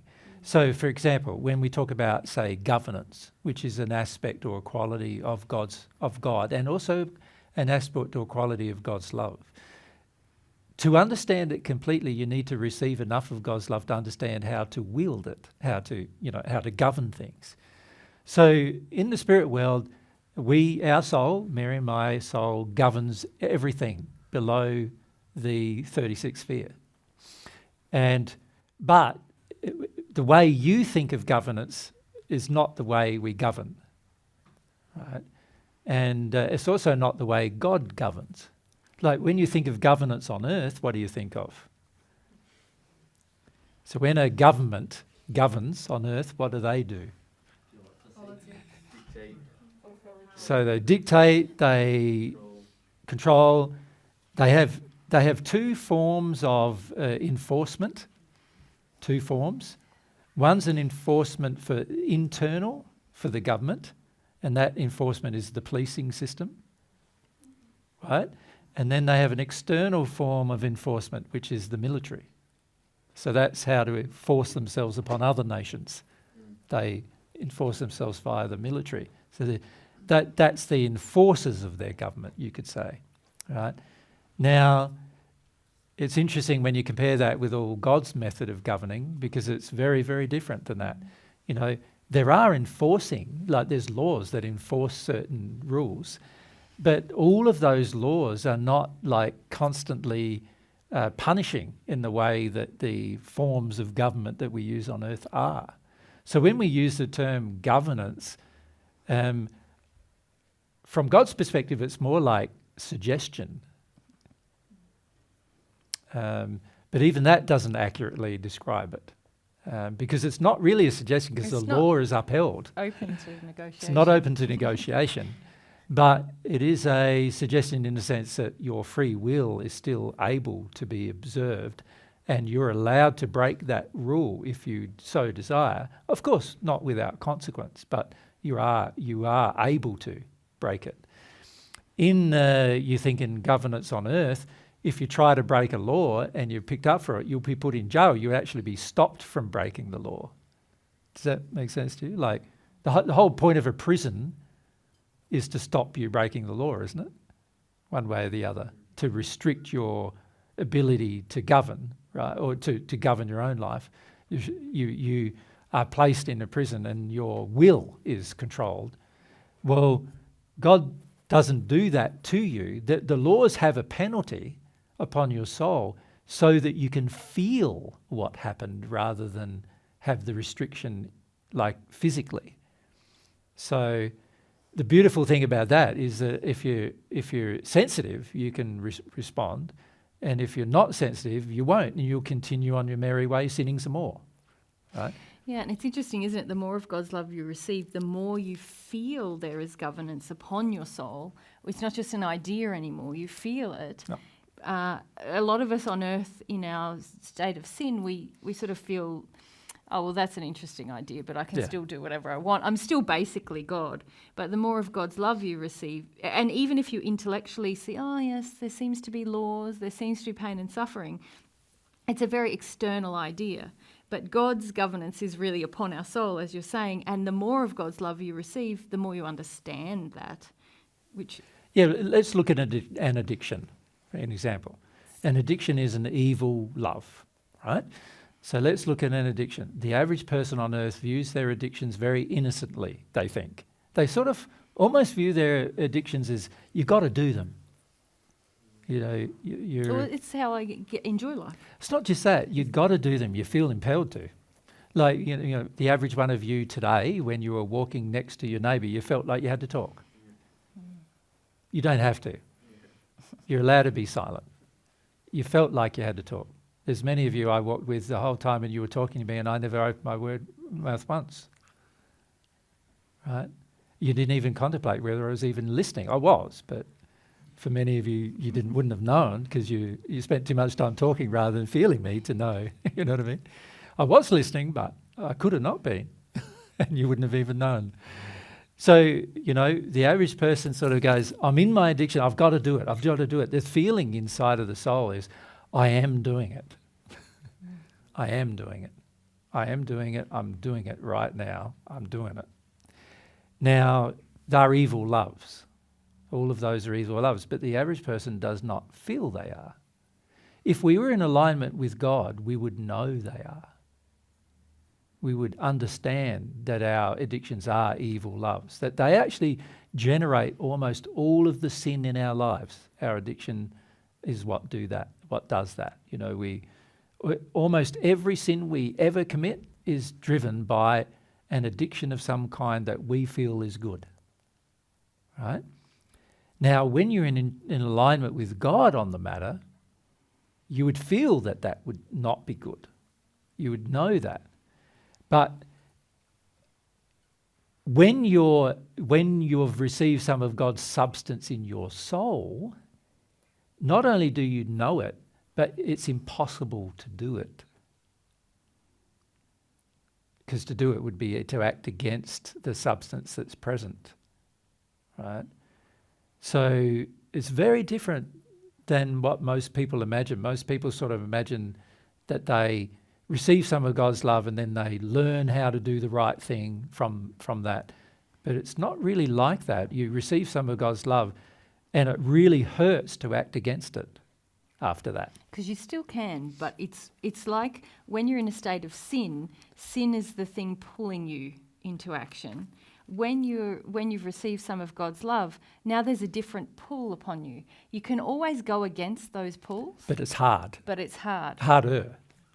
In both directions. Yeah. But you won't be in a place of indecision because the substance is saying, this is the way. Mm-hmm. Right? That's why in the first century, you know, God's truth was called the way. Yeah. That's why we called the organisation that we founded in Australia God's Way, right? Not God's love, but God's way, because it's a way of life that you start doing, you know, you start engaging. Makes sense? But yes, you're right, Nelly, there are substances you can receive, but only they're all dependent upon receiving the first one. And the reason why is because your soul cannot grow beyond its current capacity of being human without receiving the first one, and therefore it cannot receive any other substances that are divine unless the first substance that's divine, love, is firstly received. Make sense?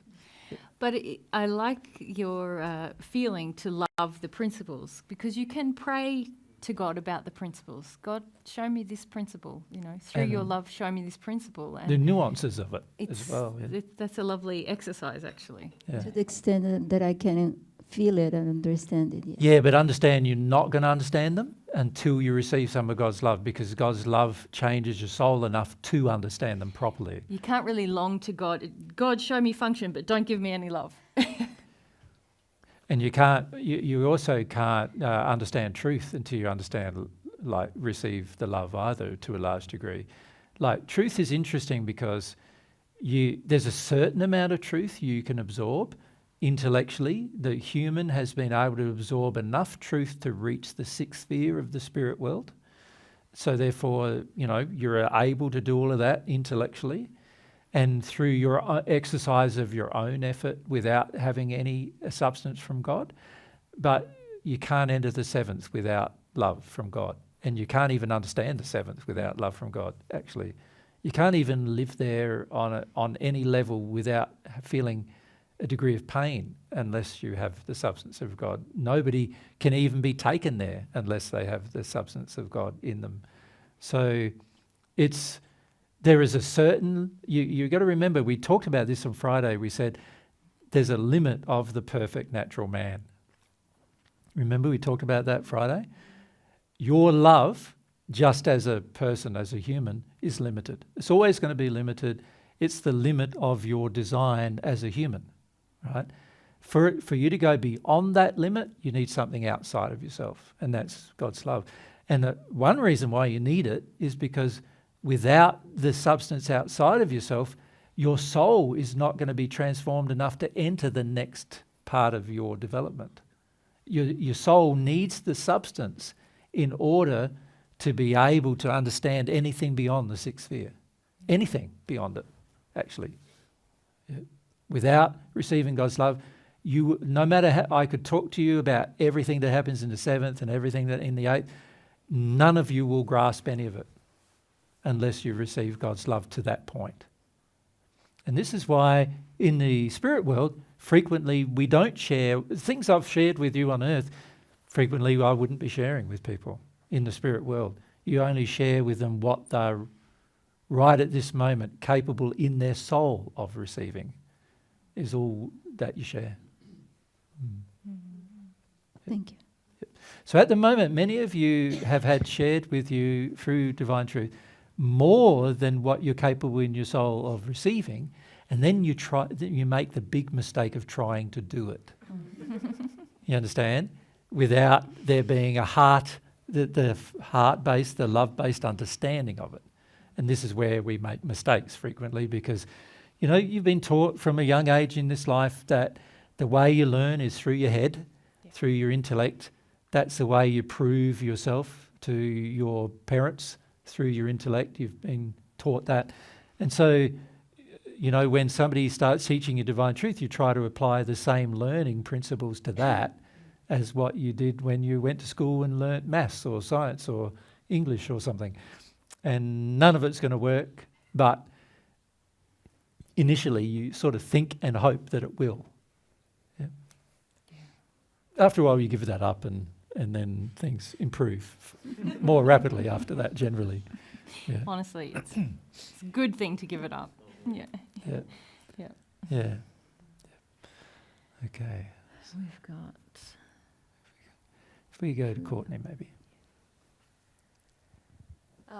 So with wanting to receive, or the idea of receiving God's feelings about all of our evil loves and having all of them illuminated, if you feel very worried about that, is that a fear to process, or how do you deal with the worry? I can answer your question, or I can answer your true feelings. Okay. Which one do you want? True feelings. Your true feelings are that you're angry about it. Sure. Not worried about it. Okay. So the very first thing you need to bear in mind is, if you're angry about something, then you're highly likely never going to do it. Yeah. While you're angry. Yeah. So the very first thing to do is work out why you're so angry. So when it comes to yourself, Courtney, you're really angry about having to feel sadness. You're really angry about, like, what you call impossible feelings. Do you follow? Yep. Okay. And you've gotten yourself so angry about it that you now you're sort of almost And you don't want to own up that you're angry. You want to say you're worried. I want it to be sound nicer. Yeah, you want it to sound nicer. But, you know, God's not hung up about the words like you are. He's going, no, Courtney, you're just angry. You just don't want to do it, and just in resistance, right? So it's really important to face up to truths like that. Like, am I angry or am I afraid? Now, let's compare a person who's afraid versus a person who's angry. A person who's afraid is generally timid, reserved, stands back from things, doesn't, you know, they normally are afraid to make movement, and they're afraid to show themselves, they're afraid. You're none of those things. Really? Yeah, you're outspoken, you have your say when you want it, you get pretty forceful when you want to be. So that's indicative of the fact that you're not that afraid, really. Not as afraid as you think. Right. You're angry, right? And you can easily tell a person who's angry generally, and the more of God's love you receive, of course, it makes it a lot easier. But even just generally in their outward demeanour and what they do, you can often tell that they're angry because they have the same sort of feeling. They're not going to stand back. They're going to say what they want to say. So frequently we see people saying to us things like, I'm really afraid. And I go, I don't feel you're that afraid at all. I feel you're very angry. You know. Now, let's look at anger. What's its purpose? Power. Over? Control. Over? Over fear and or grief. Yeah, over yourself, isn't it? Over your own feelings, fundamentally. Frequently it's exercised by trying to take power over others, but frequently it's just power over your own feelings, isn't it? Right? So why do you want so much power over your own feelings? Well, partially it's because you don't understand the power of your feelings. Do you understand what I mean by that? Feelings are powerful, right? And they all could do things to change your life. All of your feelings, if you followed them, they would change your life, right? Most people don't want that. Most people want control over their feelings because they want a semblance of what they believe is control over their life, right? So feelings are like, you could say feelings are one of the primary fundamental things that are about your soul, your soul's core function. It's is to do with composition almost. Is to do with feelings. In fact, emotions and feelings are the brain of your soul. They're the intellectual part of your soul, right? So you know how we call the intellect intelligence or something like that? You could call it your soul intelligence, right? Feelings and emotions are your soul intelligence. They tell you a lot about where you're really at, right?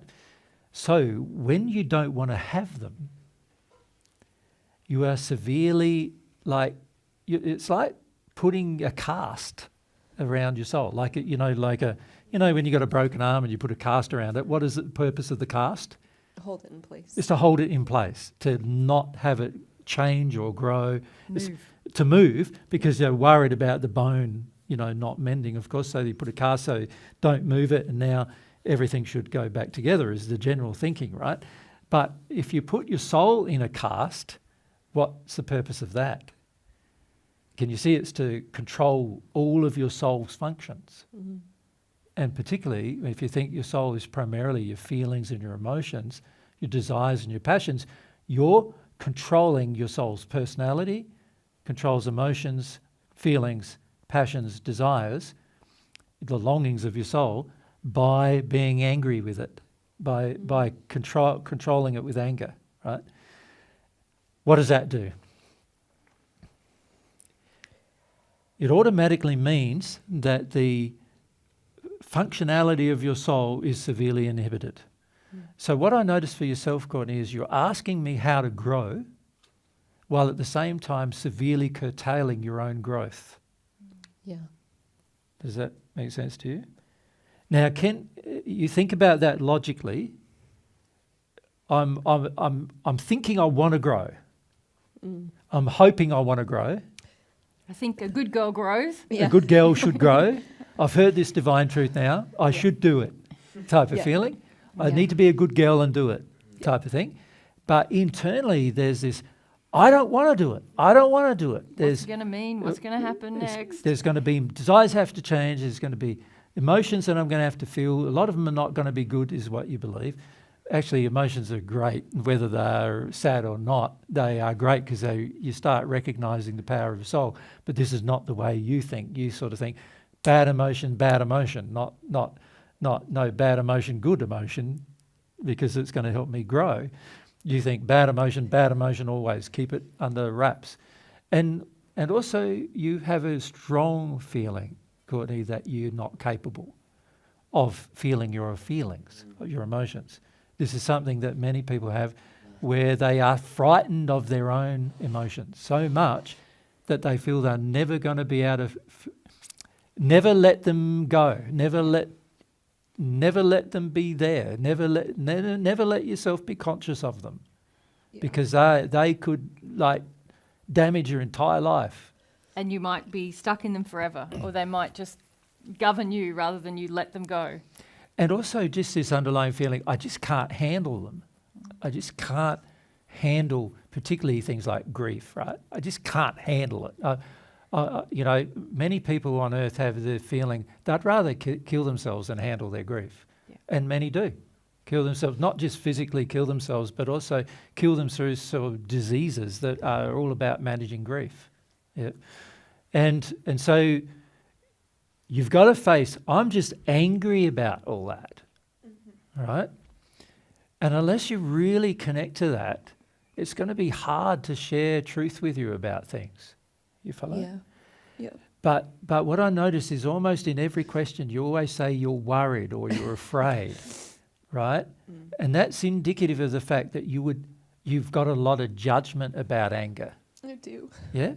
So obviously, you know, how were you brought up? You think about your upbringing. Yeah, I mean, religious and pretty abusive. Yeah, but let's look at the religious. Well, what's the religion tell you? What did it tell you about anger in particular? That God would hate you forever. Yeah, yeah. And that it's wrong, isn't it? Yeah, it's like the worst possible thing that you could ever be or experience. Yeah. Yeah. And especially anger with God. Yeah, that's the worst. Yeah, Yeah. which I have a lot of. And that. Well, mostly because you're angry about how he made you. But just because you think, when we have that feeling when we can't cope, we have the belief, I can't cope with the intensity of my own feelings, then we start to feel, God, you're unloving for creating you shouldn't have made me like this. To have intense feelings. You know? How dare you make me like this? This is wrong. No, this is unloving. You should have made me more like a robot or whatever, where it's easier. You just program me and I'll do it. You know, that kind of thing. Why would you make me in some way that you know I can't survive it? Yeah, that's that your kind of feeling, anger. but of course not God's. But yeah, the religious, there's no coming back from being angry if you admit There's that you are. no forgiveness It's for your it. personality if you are. Yep. I don't know if that's what you're asking. Yeah. So internally what I'm saying to you, Courtney, is you've got a lot of judgment that you are angry, and so you'd rather reframe it into being like afraid or being worried or concerned, or you know, these kind of statements you often make. Yep. You're going to have to learn how to be angry without sinning. Yeah. Okay. As I said, I think on Saturday. Yeah. Sunday, maybe. Yeah, maybe Sunday. But you know, you can do that by just feeling your anger. You can put yourself in a situation where you're allowed to have it. Of course, it's not going to dissipate unless you also accept some truths. And those truths need to be accepted emotionally, not just intellectually. So one truth is that your feelings are good. So why would you try to restrict them? Yeah. So that's a feeling that you need to, at some point, get to.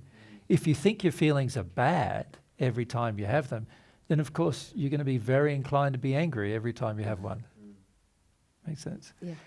But you've got this additional layer on top of the anger, which says you're not allowed to be angry either. Yeah. And so you're constantly trying to portray yourself as not angry. Yeah. Which doesn't help.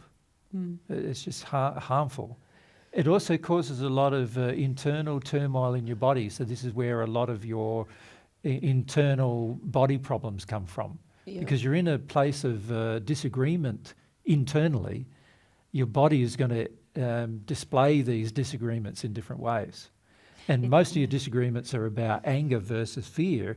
And those two things cause lots of body problems of different kinds. And so you're going to end up feeling quite sick in your body as a result. So like just being in facade with yourself almost? Yeah. Yeah. Yeah. Okay. It's like you've got the cast on your soul, which is like, I'm going to use anger to keep it all under control. And then you're putting another cast on top saying, I'm not allowed to be angry. So you're trying to restrict and restrict and restrict. And your body is under a lot of stress. Pressure then, you know. Yeah, it's not, the energy in it's not flowing. Yeah. That causes disease. Yeah. Because there's so much restriction on both the anger. See, a person who lets themselves be angry, ironically, doesn't get a lot of disease. I'm not suggesting that's what all of you need to do in the sense of the long run. Don't take it out on other But, people. you know, but a person who usually gets disease usually refers everything back to themselves and punishes themselves for how they feel. So you have anger and you punish yourself for your anger rather than just acknowledging that you have it. Yeah. And if you acknowledge you have it, it will relieve your body a lot, but it'll also help you understand, okay, why do I have so much? Like, what am I angry about? It's interesting when I ask you what you're angry about, you can often list them, the anger that you have, but it's very rare that you volunteer that information because you don't even want to be conscious of it yourself. Yeah, because of the judgment. So rather than saying to me, you're afraid or you're I'll worried, stop doing that. start with the fact you're angry. Yeah. Yeah. Now, you were going to ask me a question. Well, I stopped you because I wanted to do Yeah, that. because I wasn't being honest. Yeah. It was just about developing the desire for God, that God's going to illuminate all of the evil loves, the addictions. And I was telling myself I was worried about that, but I'm angry about that. And but either way, I could tell I don't have obviously don't have a desire for it. So yes. When we don't have a desire for something, it's always usually because we're angry. Yep. Okay. You know, so A desire for something good. Like today, many of you didn't desire to love your brother or sister. That's because you're angry about it, one way or the other. You know, you got to let yourself feel what you're angry about. Many of you had no reflection about the environment today when we were in it. That's because you're angry with it. Many of you are trying to bring the environment into your control, and you act like that in your day-to-day life without you fitting into the environment and its, you know, abilities. So many of you have that. We're often angry about a lot of things, like our own feelings, how we fit into the world, our comfort levels, you know, and these angers all come from different things in our childhood, expectations, demands that were developed in our childhood. And the younger you are, many of you are more angry than the older ones even sometimes, because you've had demands and addictions met easier. So today we see a lot of 5-year-olds and they're in such extremely bad condition, like 50 years ago a 20-year-old would have been. Because they have no moral development, no principles. They're not taught any principles or morals by their parents at all. And then on top of that, they have huge numbers of demands and addictions that they expect their parents to meet. And their parents do.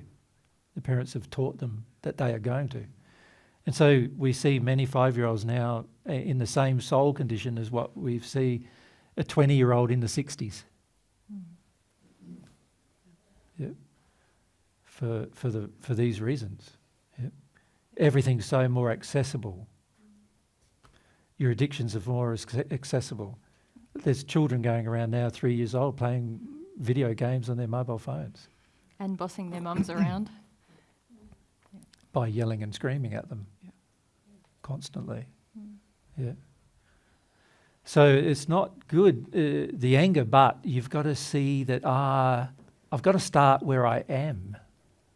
You know what I mean? Like, this is where I am. I'm angry. And learn how to be honest with yourself about what you're angry about. And it's so important for everyone. You know, this is where everyone needs to start, becoming incredibly honest with yourself.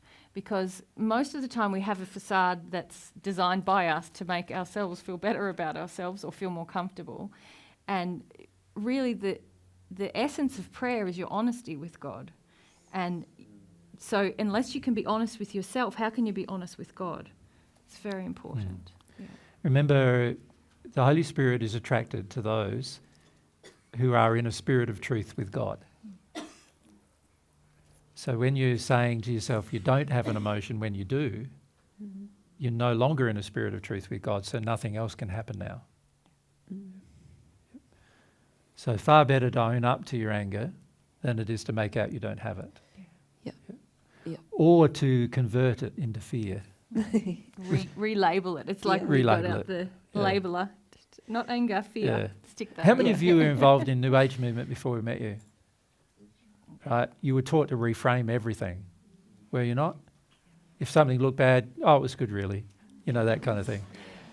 You're taught to reframe everything. That's really bad for your soul. It's so bad for you. It's like teaching you how to disassociate.